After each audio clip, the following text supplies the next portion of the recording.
पूर्णमदः पूर्णमिदं पूर्णात् पूर्णमुदच्यते पूर्णस्य पूर्णमादाय पूर्णमेवावशिष्यते।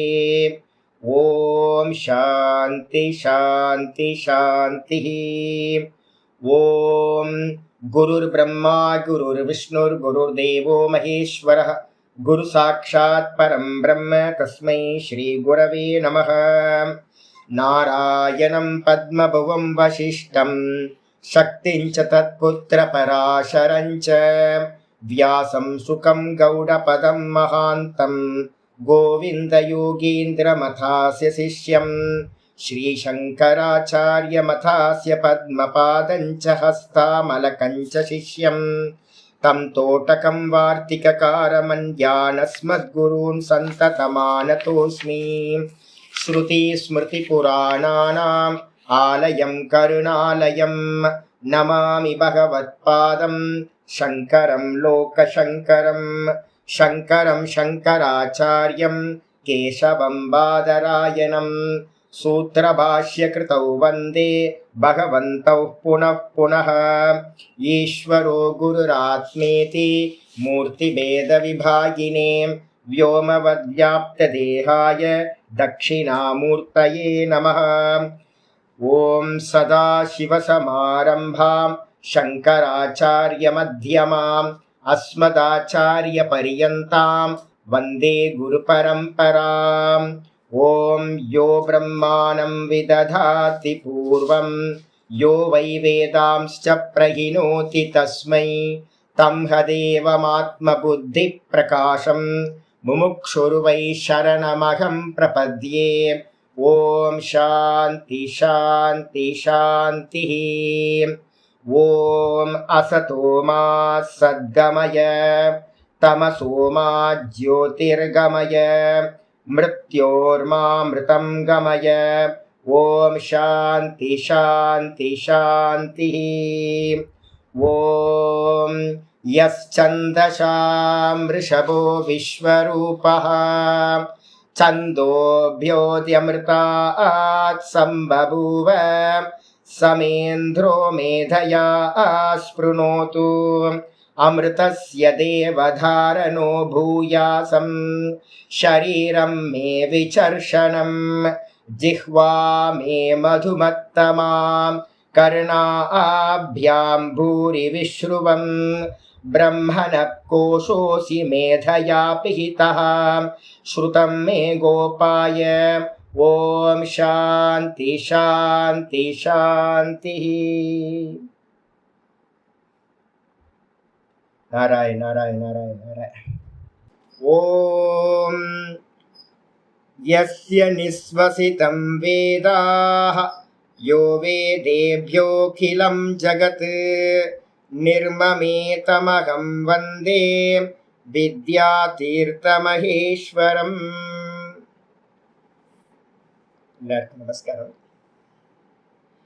நம்ம பார்த்துக்கிட்டு இருக்கிறது ஜீவன் முக்தி விவேகத்தோட கொஞ்சம் பேக்ரவுண்டுக்காக நம்ம கீதா பார்த்துட்டு இருக்கோம். தாத்பரிய நிர்ணயம் அப்படின்னு பேர். முதல் 6 அத்தியாயங்கள்ல பகவத்கீதையில என்ன சொல்லப்பட்டிருக்கு அப்படின்னா கர்த்தவிய மோகம் அப்படின்னு அதை நிவர்த்தி பண்றதுக்காக சொல்லப்பட்டிருக்கு. எல்லா ஜீவராசிகளுக்கும் பாத்தீங்கன்னா என்ன பண்ணணும் என்ன பண்ணக்கூடாது எப்ப பண்ணணும் அப்படின்றதுல ரொம்ப கன்ஃபியூஸ் இருக்கு. எல்லாத்துக்கும் மருந்து தெரியும். யூடியூப்பை திறந்தோம் அப்படின்னா வைத்தியர்கள் எல்லாம் வைத்தியர்கள் தான். ஃபோன் இருந்தா போதும், யூடியூப்ல எல்லாம் டாக்டர்ஸ் ஆயிடுறாங்க. இதை பண்ணுங்க, இதை சாப்பிடுங்க, அதை சாப்பிடுங்க, கரிஞ்சீரகம் சாப்பிட்டீங்கன்னா உங்களுக்கு எல்லாம் சரியாயிடும் அப்படின்னு ஒரு இது சொல்லும். யார் சாப்பிடணும், எப்ப சாப்பிடணும், எவ்வளவு சாப்பிடணும் யாருக்கும் தெரியாது. நான் டெய்லி வீடியோஸ் நிறைய பார்த்துட்டே இருக்கேன். எல்லாம் பாத்தீங்கன்னா இஷ்டத்துக்கு அவங்கவுங்க பாத்தீங்கன்னா நிறைய டாக்டர்ஸ், ஃபுல்லா டாக்டர்ஸ். உண்மையிலேயே டாக்டர்ஸ் பாத்தீங்கன்னா 2 பேர் 3 பேர் தான் பேசுறாங்க. மீதி இருக்க டாக்டர்ஸ்ல யாரும் பேசுறதே இல்லை. டாக்டர் இல்லாம மற்றவங்க தான் பேசுறாங்க. அது கரெக்டா அப்படின்னு கேட்டீங்கன்னா எல்லாமே கரெக்டு தான், எல்லாமே சரிதான். மருந்துன்றதுல எந்த ஒரு டவுட்டும் இல்லை. ஆனா எவ்வளவு அளவு எடுக்கணும், எங்க எடுக்கணும், எப்ப எடுக்கணும், இதெல்லாம் கேள்வி வருது பாத்தீங்களா. இதே மாதிரிதான் கர்த்தவிய மோகம் அப்படின்றதுக்கு அர்த்தம் என்ன அப்படின்னா நம்ம என்ன பண்ணணும், மோட்சத்துக்கு என்ன பண்ணணும் ஒரு ஜீவனத்துல அப்படின்ற விஷயத்துல எல்லாத்துக்கும் ஒரு கன்ஃபியூஸ் இருக்கு. அந்த கன்ஃபியூஸ் இருக்கிறத போக்குறதுக்காக தான் வந்து பாத்தீங்கன்னா இந்த முதல் 6 அத்தியாயங்கள் கர்த்தவிய மோக நிவிருத்தி அப்படின்னு நம்ம சொல்றோம். கர்த்தவிய மோக நிவிருத்தி. இதுக்காக தான் நம்ம என்ன பண்ணிருக்கோம், முதல் டாக்குமெண்ட் பார்த்து முடிச்சிருக்கோம். முதல் டாக்குமெண்ட்ல வந்து பாத்தீங்க அப்படின்னா லைஃப் ஸ்டைல் கிளியரா தெரிஞ்சுக்கணும், பிரவருத்தி நிவர்த்தின்னு 2 இருக்கு. 2த்தோட போக்கும் வந்து பாத்தீங்கன்னா வேற வேற அப்படின்னு சொல்லியாச்சு. இந்த 2வது டாக்குமெண்ட்ல என்ன பண்ண போறோம் அப்படின்னு கேட்டீங்கன்னா, நம்ம மெதுவா பார்த்துக்கிட்டு இருக்கோம். நேத்து கிளாஸ்ல முடிச்சிருக்கோம், போன கிளாஸ்ல லாஸ்டா முடிச்சிருக்கோம். ஒரு கன்க்ளூஷன் வந்து நம்ம 2 லைனுக்கு முன்னாடி, நேத்து லாஸ்ட் பார்த்த இடத்துக்கு முன்னாடி 2 லைன் முன்னாடி ஒரு கன்க்ளூஷன் வந்துருந்தோம். தஸ்மாத் அப்படின்னு வந்து பாத்தீங்கன்னா 11th பேஜ் கீழே வந்து பாத்தீங்கன்னா ஒண்ணு கொடுத்துருந்தோம், இல்லைன்னா 12th பேஜ் மேல பாத்தீங்கன்னா தெரியும்.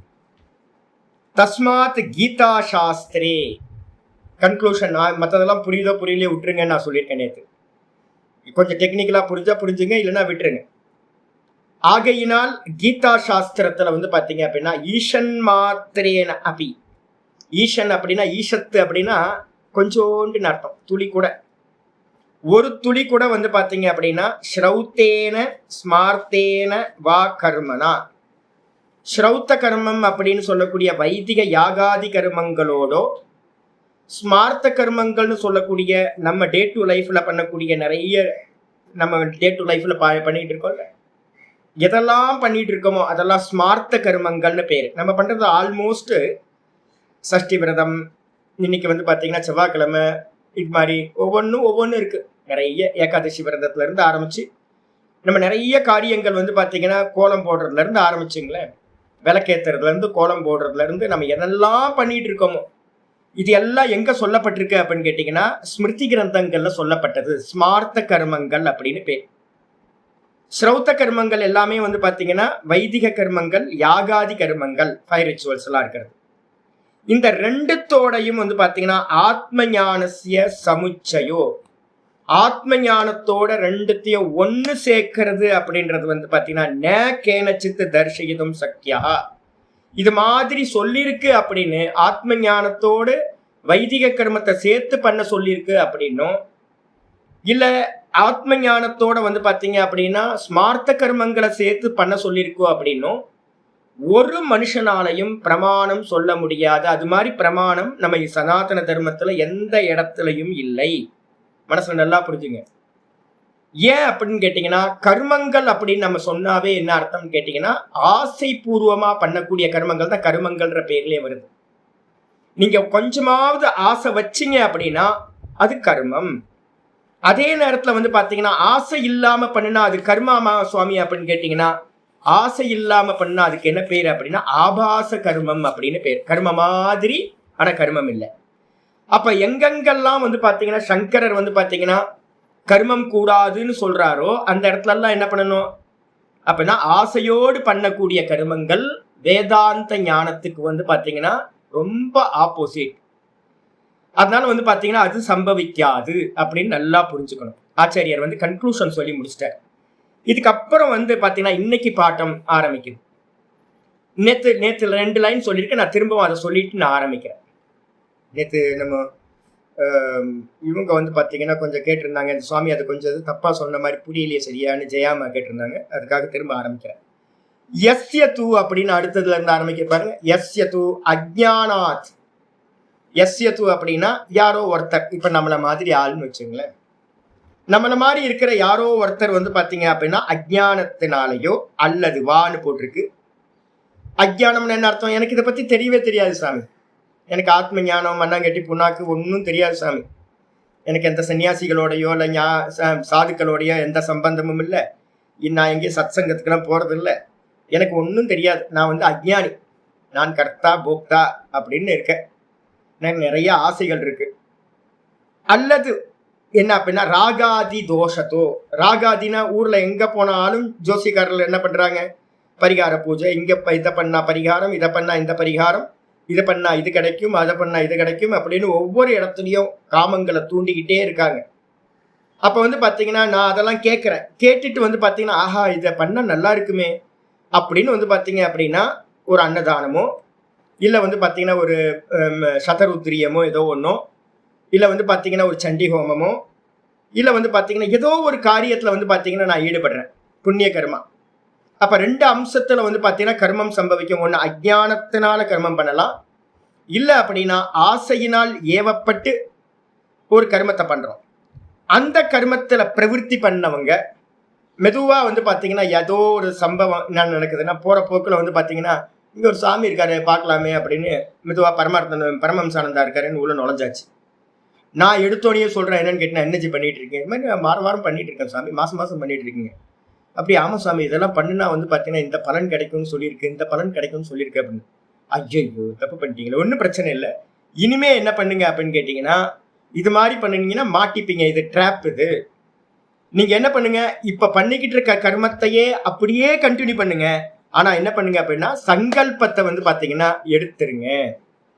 ஈஸ்வரார்ப்பணம் ஈஸ்வரார்ப்பணம் ஈஸ்வரார்ப்பணம்னு பண்ணுங்க அப்படின்னு என்ன மாதிரி யாரோ ஒரு சாது வந்து பார்த்தீங்கன்னா சொல்லி கொடுக்குறாரு.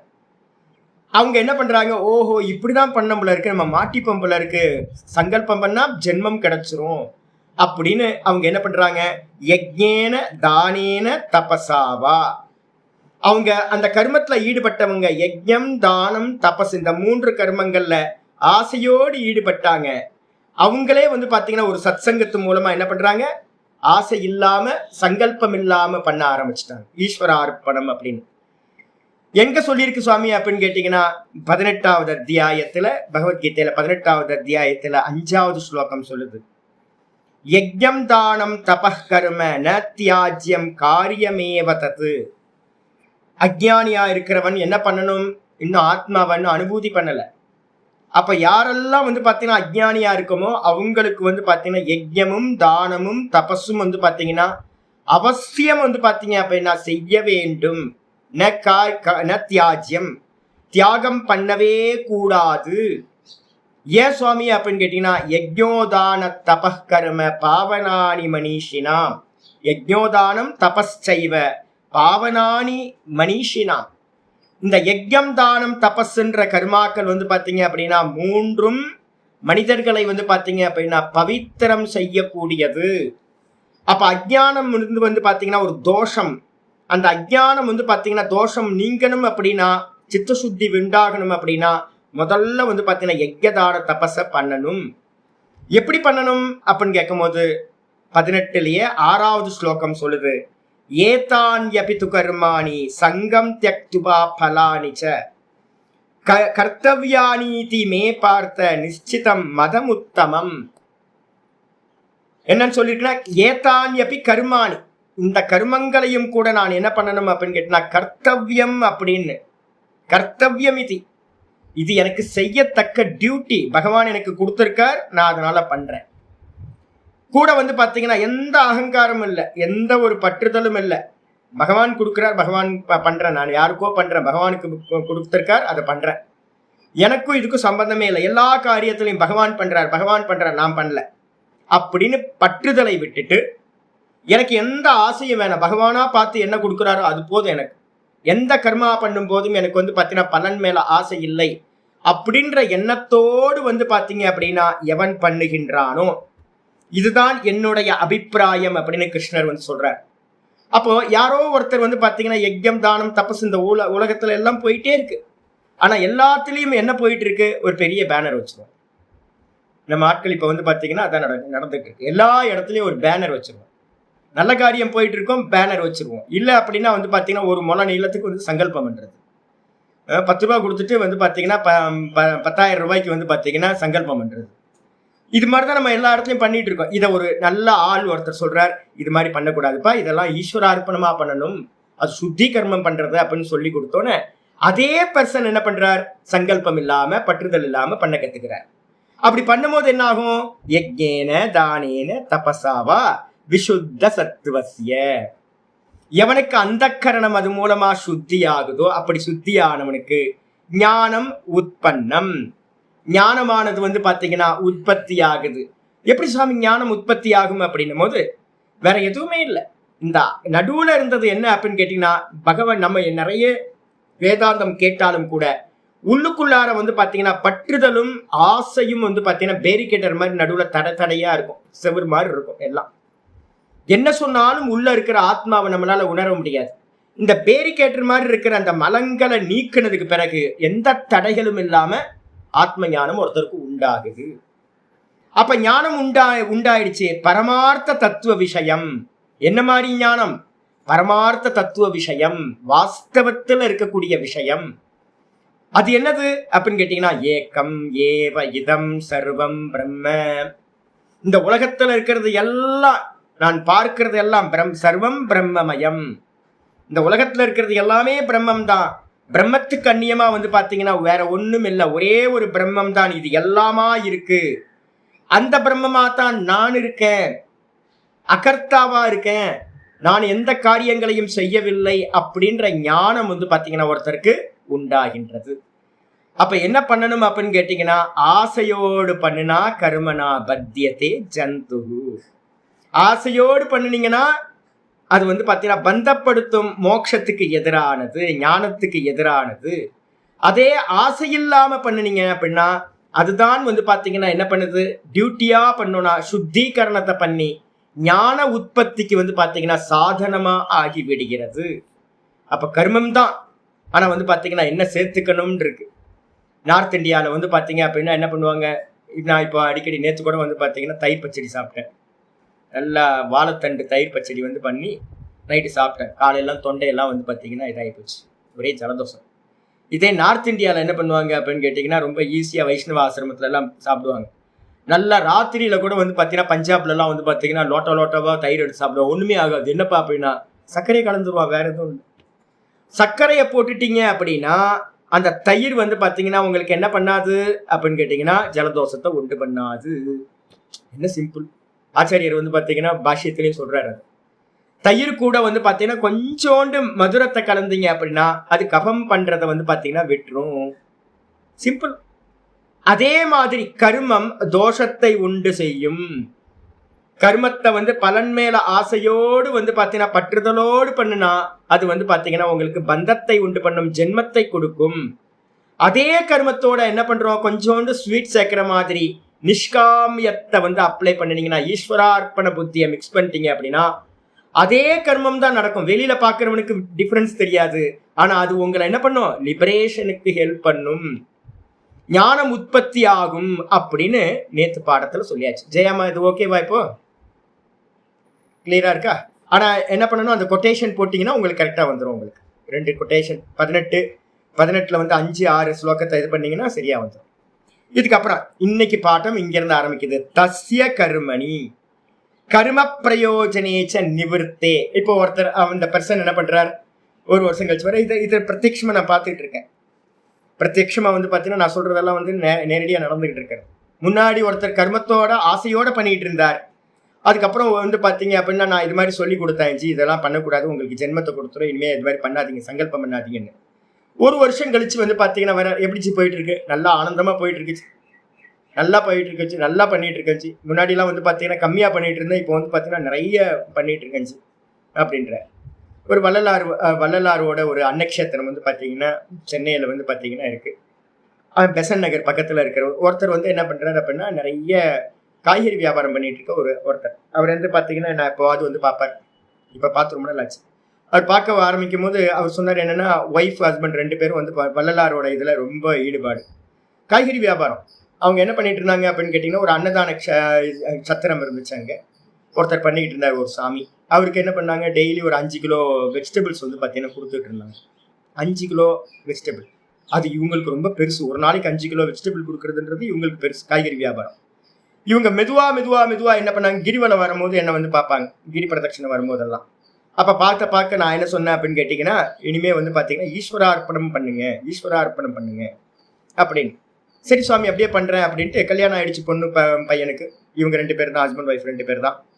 இவங்க என்ன பண்ணாங்கன்னா பண்ண ஆரம்பிச்சாங்க. லாஸ்ட்டாக பார்த்தீங்கன்னா ஒரு 2 வருஷத்துக்கு முன்னாடி பார்த்தாங்க என்ன.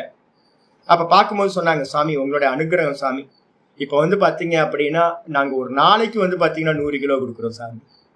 100 கிலோ வெஜிடபிள்ஸ் கொடுக்குற அளவுக்கு இவங்க பார்த்தீங்கன்னா வளர்ந்துருக்காங்க. நான் சொல்றாங்க, இப்போ ரொம்ப நிம்மதியா இருக்கு சுவாமி, மனசு ரொம்ப பிரசன்னமா இருக்கு, எந்த சங்கல்பமும் நீங்க சொன்ன மாதிரி ஈஸ்வர அர்ப்பணம் மட்டும்தான் பண்றோம் சாமி, சிவனுக்கு அர்ப்பணம் பண்றோம் சாமி, சிவபெருமானுக்கு எல்லாமே சிவபெருமானுக்கு அர்ப்பணம் அப்படின்னு சொல்றோம். அதனால வந்து பாத்தீங்கன்னா ரொம்ப சந்தோஷமா இருக்கு அப்படின்னு. வெளியில இருந்து பாக்குறவங்களுக்கு என்ன தெரியும் அப்படின்னா இங்க ஆச்சாரிய சொல்ற தஸ்ய கருமணி. இப்ப யாரு ஒருத்தன் வந்து பாத்தீங்கன்னா அந்த கரண சுத்தி நடந்து ஒருத்தன் கர்மத்தை நிஷ்காமியமா பண்ணிட்டு இருக்கானோ, முதல்ல காமத்தோட பண்ணிக்கிட்டு இருந்தான், பின்னாடி வந்து பாத்தீங்கன்னா காமம் இல்லாம பண்ணிக்கிட்டு இருக்கான். அவனுக்கு வந்து பாத்தீங்கன்னா ஒருவேளை ஞானமும் உண்டாயிடுச்சு அப்படின்னா அந்த கர்மா என்ன ஆகும், வெளியில பாக்குறவங்களுக்கு அப்படியே கர்மா பண்ணிட்டு இருக்க மாதிரியே தெரியும். தஸ்ய கர்மணி கர்ம பிரயோஜனே நிவிருத்தே அபி. அவனுக்கு அந்த கர்மத்திலிருந்து எந்த பிரயோஜனமும் இல்லை, எந்த லாபமும் இல்லை, எந்த பேனரும் ஒட்ட வேணாம், யாரும் புகழ வேணாம், யாரும் ஸ்துதி பண்ண வேண்டாம், யாரும் நமஸ்காரங்கள் பண்ண வேணாம், எனக்கு எந்த பலனும் வேணாம், நான் கர்மத்தை பண்றேன், பகவான் கொடுத்துருக்காரு நான் திரும்ப பண்றேன் அப்படின்ற எண்ணத்தோட அவன் பண்ணிட்டு இருக்கான்.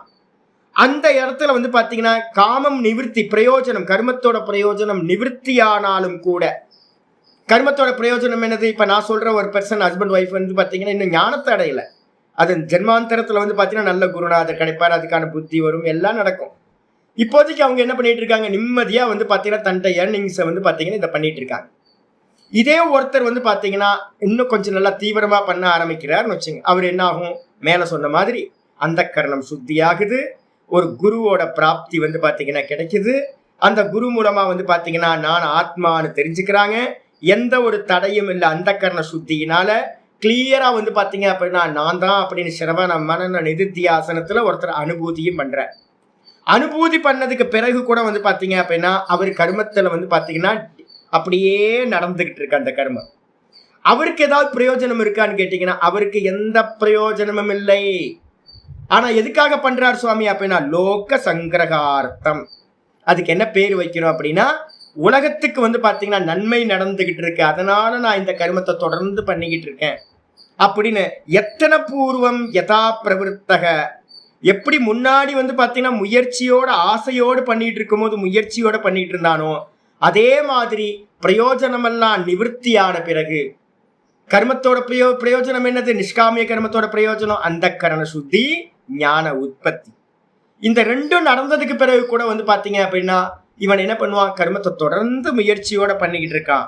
ததாயேவ கர்மணி பிரவருத்தஸ்ய யத் பிரவருத்தி ரூபம் திருஷ்யதே. அந்த பெர்சன்ட்டை நீங்க பார்க்கும்போது எப்படி தெரியும், மற்றவங்கெல்லாம் எப்படி ஆசையோடு பண்றாங்களோ அதை காட்டிலும் அதிகமா முயற்சியோடு அவர் வந்து பாத்தீங்கன்னா ஒரு பிரவருத்தியில ஈடுபட்டிருப்பார். அதை பார்க்கும்போது காணப்படுகிறது நம்ம நல்லா பண்றாரே, ஒர்க் பண்றாரே அப்படின்னு. ந தத்து கர்ம ஏன புத்தேகே சமுச்சய சியாத். இந்த கர்மத்துக்கு என்ன பேர் அப்படின்னா, இந்த ஞானத்துக்கு பிறகும் வந்து பாத்தீங்கன்னா யாராவது வந்து பாத்தீங்க அப்படின்னா முந்தின கர்மாவை அப்படியே கண்டினியூ பண்ணிக்கிட்டு இருந்தாங்கன்னா நம்ம வெளியில பாக்குறதுக்கு வந்து பாத்தீங்க அப்படின்னா அந்த கர்மம் தெரியும். அதுக்கு என்ன பேர் அப்படின்னா ஆபாச கர்ம. அது பக்கத்துல எழுதிக்கங்க, ஆபாச கர்மம். அந்த 2 லைன் பக்கத்துல எழுதிக்கிறேன், ஆபாச கர்மம் அப்படின்னு பேர். எரிஞ்சு போன கயிறு வந்து பாத்தீங்கன்னா எப்படி இருக்கும், நல்ல ஒரு தாம்பு கயிறு வந்து பாத்தீங்கன்னா நல்ல பெருசான கயிறு பாத்தீங்கன்னா தெரியும். இந்த தென்னை இதுல வந்து செஞ்ச கயிறு இருக்குல்ல, தாம்பு கயிறு. அந்த தாம்பு கயிறை வந்து பாத்தீங்கன்னா ஏதோ ஒரு ஃபயர் ஆக்சிடென்ட் நடந்துருச்சு, அதை சுருட்டி வச்சிருந்தாங்க. அந்த கயிறு எரிஞ்சு போனதுக்கு பிறகு கூட அந்த கயிறு எப்படி இருக்கும் அப்படின்னா அதே மாதிரி சுருட்டி வச்ச மாதிரியே அப்படியே இருக்கும், பார்க்கறதுக்கு அப்படியே இருக்கும். ஆனா நீங்க தொட்டு அதை கட்டலான்னு ட்ரை பண்ணீங்க அப்படின்னா அப்படியே பொடி பொடி பொடியா கீழே விழுந்துடும். அதே மாதிரி இவங்க பண்ணக்கூடிய கர்மம் வந்து பாத்தீங்கன்னா வெளியில பார்க்கறதுக்கு கர்மம் மாதிரி தெரியும், ஆனா வாஸ்தவத்தில் அது கர்மம் இல்லை, ஆபாச கர்மம். ஆபாசம்னு என்ன அர்த்தம், தோற்ற மாத்திரமா இருக்கிறது, வெளில தெரியுது, ஆனா அது கர்மம் இல்லை. அப்ப அதுல வந்து பாத்தீங்க அப்படின்னா அவங்க பண்ணக்கூடியது கர்மம் இல்லை. ந தத்து கர்ம, அது வந்து பாத்தீங்கன்னா கர்மம் இல்லை. ஏன புத்தேகே சமுச்சய. அப்ப அவங்க ஞானத்தோடு கர்மத்தை சேர்த்து பண்ணினாங்களே அப்படின்னு நம்ம யாராவது சொன்னோம் அப்படின்னா அது தப்பு. அவங்க ஞானத்துலதான் இருக்காங்க, அவங்கள்ட்ட தெரிகிற கர்மம் ஆபாச கர்மம். இதைதான் நான் சிவானந்த சுவாமியோட ஸ்டேட்மெண்ட் ஒன்று சொல்லிட்டே இருப்பேன், ரிஷிகேஷ் சிவானந்த சுவாமியோட. அவர் சொல்லுவார், ஞானத்துக்கு முன்னாடியும் பின்னாடியும் என்ன சுவாமி டிஃப்ரெண்ட் உங்க லைஃப்ல அப்படின்னு அவர்கிட்ட கேட்குறாங்க. கேட்கும்போது வந்து பார்த்தீங்க அப்படின்னா அவர் சொல்றார், ஞானத்துக்கு முன்னாடி நான் கங்கா ஜலத்தை எடுத்துட்டு வந்த ஆசிரமத்துக்கு மேலே கொண்டுட்டு போனேன். டெய்லி வந்து பார்த்தீங்கன்னா 20-30 பக்கெட் கங்கா தண்ணியை ஆசிரமத்துக்கு மேலே கொண்டு போகணும். மேலே இருக்கு ஆசிரமம், கீழே கங்கா ஓடிக்கிட்டு இருக்கோம். டெய்லி வந்து பார்த்தீங்க அப்படின்னா கங்கா தண்ணியை பக்கெட்டாக வந்து பார்த்தீங்கன்னா மேலே கொண்டு போய் கிச்சனில் வைக்கணும். அதுக்கப்புறம் காட்டுல வந்து பாத்தீங்கன்னா மரம் இருக்கும். இப்ப இருக்க மாதிரி கேஸ் ஸ்டவ்லாம் இல்லை. மரத்தை வந்து பாத்தீங்க அப்படின்னா வெட்டி அடுப்புக்கு கொண்டு வந்து சேர்க்கணும். இதான் வந்து பாத்தீங்க அப்படின்னா அவரோட ரொட்டீன் வேலையா இருந்துச்சு. அவர் சொல்றாரு, நான் முன்னால் வந்து நான் என்ன பண்ணிட்டு இருந்தேன், கங்கா ஜலத்தை நான் கொண்டுட்டு வந்துட்டு இருந்தேன், விறகு நான் வெட்டினேன். ரெண்டுத்துல என்ன இருக்கு, கர்த்திருவம் இருக்கு. அதே நேரத்துல ஞானத்துக்கு பிறகு என்ன அப்படின்னா, கங்கா ஜலம் கொண்டு வரப்பட்டது, விறகு வெட்டப்பட்டது. இவ்வளவுதான். நான் பண்ணல, கங்காஜலம் கொண்டு வரப்படுது, விறகு வெட்டப்படுகிறது. அப்ப நான் வந்து பாத்தீங்கன்னா பாத்துக்கிட்டு இருக்கேன், நான் அகர்த்தாவா பாத்துக்கிட்டு இருக்கேன். அப்ப வந்து பாத்தீங்கன்னா அவர் ஞானத்தோட இருந்து கர்மத்தை பண்ணினாரே அப்படின்னா, அவர் ஞானத்தோட இருந்தார். அவர்கிட்ட இருந்த கர்மா எப்படிப்பட்டதுன்னா ஆபாச கர்மம், ஒட்டாது. ரமணர் கத்திரிக்காய் வெட்டினார். ரமணர் வந்து பாத்தீங்க அப்படின்னா காலையிலேயே சீக்கிரமே 3 மணிக்கெல்லாம் வந்து பாத்தீங்கன்னா கிச்சன்ல வந்து இருந்து ஹெல்ப் பண்ணுவார். ரமண பகவான் வந்து பாத்தீங்கன்னா பில்டிங் எல்லாம் கட்டுறதுக்கு வந்து ஐடியாஸ் எல்லாம் வந்து சொல்லுவார், சூப்பர்வைசிங் பண்ணுவார், ப்ரூஃப் ரீடிங் பண்ணுவார் புக்குக்கெல்லாம். அப்படின்னா அதெல்லாம் கர்மம் தானே அப்படின்னா இல்ல. ஞானத்தோடு இருந்துகிட்டு அவங்க என்ன பண்றாங்க அப்படின்னா அந்த கர்மம் அவங்க சரீரத்துல நடக்குது. அதுல வந்து பாத்தீங்கன்னா எந்த ஒரு விஷயமும் இல்ல. அதனால வந்து பாத்தீங்கன்னா ஞானத்தோடு கர்மம் சேராது. அப்ப கர்மம்னா என்ன அப்படின்னு கேட்டீங்கன்னா, ஆசையோடு பற்றுதலோடு நான் கர்த்தான்ற ரூபத்தோடு பண்ணுனா அது கர்மம். அது மாதிரி பண்ணிக்கிட்டு ஞானத்தை வந்து பாத்தீங்கன்னா அது கூட சேர்க்க கூடாது. அப்ப நம்ம எல்லாம் வந்து பாத்தீங்கன்னா என்ன பண்ணணும் அப்படின்னு கேட்டீங்கன்னா, ஞான அபியாசம் இப்ப பண்ணிக்கிட்டு இருக்கோம் அப்படின்னா நம்ம வந்து ஒரே ஒரு சாய்ஸ் தான் நம்ம இருக்கு. யஜ்யம் தானம் தபஸ்ன்னு நம்ம பண்ணக்கூடிய எல்லாத்தையும் ஈஸ்வரார்ப்பணம்னு பண்ணிக்கிட்டு வேதாந்தம் கேட்டீங்கன்னா நீங்க டிக், ஓகே பாஸ் மார்க். நீங்க வந்து பாத்தீங்கன்னா வெறும் நல்லா வந்து பாத்தீங்கன்னா மெடிசின் சாப்பிட்டுட்டு இருக்கீங்க, பத்தியத்தை ஃபாலோ பண்றீங்கன்னு அர்த்தம். இல்ல அப்படின்னா என்ன அர்த்தம், நீங்க எங்கேயாவது கோயில்ல இனிமே கோயில்ல எல்லாம் போய் எல்லாத்துக்கும் வந்து பாத்தீங்கன்னா குடும்பத்துக்கே வந்து பாத்தீங்கன்னா நல்லா பரிகார பூஜைகள்லாம் பண்ணிக்கிட்டு நல்ல ஆராதனை எல்லாம் சங்கல்பத்தோட பண்ணிக்கிட்டு இருந்தீங்கன்னா, நீங்க பண்ற எல்லாத்துலயும் ஒரு சங்கல்பம் இருந்துச்சுன்னா நீங்க என்ன பண்றீங்க, பத்தியத்தை ஃபாலோ பண்ணலன்னு அர்த்தம். அப்ப மருந்து என்ன செய்யாது, வேதாந்தம் வேலை செய்யாது. அப்ப வேதாந்தம் வேலை செய்யணும் அப்படின்னா ஒரே ஒரு காரியம், நிஷ்காமிய கர்மத்தை அனுஷ்டானம் பண்ணிக்கிட்டே, அதுக்கு என்ன பேரு, ஆபாச கர்மா. ஆபாச கர்மாவை பண்ணிக்கிட்டே வேதாந்தத்தை கேட்டோம் அப்படின்னா எந்த ப்ராப்ளமும் இல்லை. சொல்லியாச்சு. காமியத்தோட பண்ணினீங்கன்னா, பற்றுதலோட பண்ணீங்க அப்படின்னா அந்த கர்மம் ஞானத்தோடு வந்து பாத்தீங்கன்னா சமுச்சயம் பண்ண முடியாது. அப்ப ஒரு ஞானி புருஷர்கிட்ட இருக்கக்கூடிய அந்த கர்மம் எப்படி நீங்க அந்த கர்மத்தை ஞானத்தோடு சேர்ப்பீங்க? ஏன் அப்படின்னா அந்த கர்மம் தெரியுது.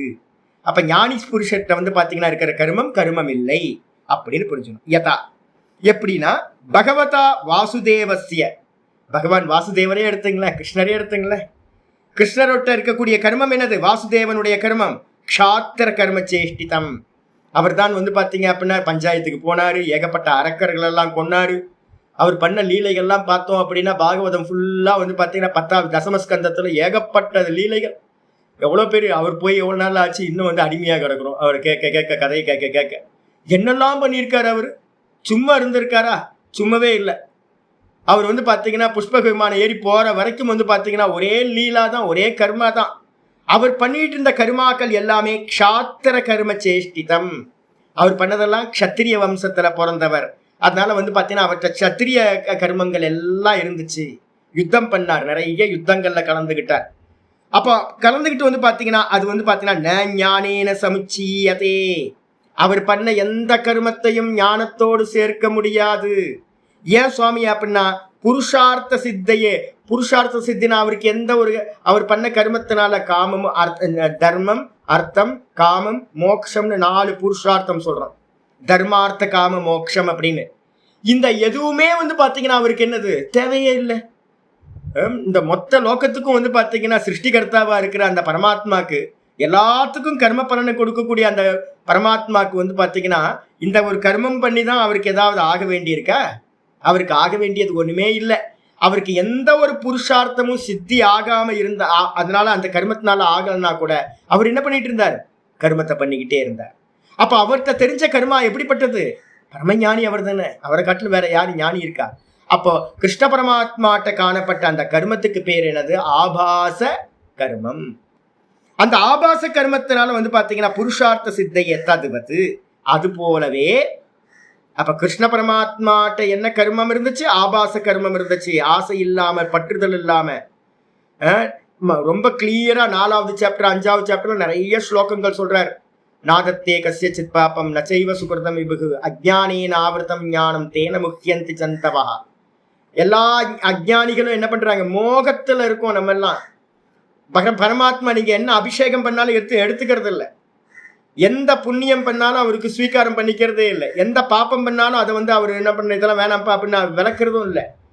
அப்ப யார் பண்றா? நம்ம தான் பாத்தீங்கன்னா என்ன பண்றோம்? அபிஷேக ஆராதனைகள்லாம் பண்ணி சுவாமி இதெல்லாத்தையும் எடுத்துக்கிறார், என்னோட பாப்பத்தெல்லாம் போக்குறாரு. நம்ம தான் அஜ்ஞானத்தினால பாத்தீங்கன்னா பகவானை புரிஞ்சுக்காம இருக்கோம். அவர் சொல்றாரு, ந கர்த்திருவம் ந கர்மாணி லோகஸ்ய சிருஜதி பிரபு.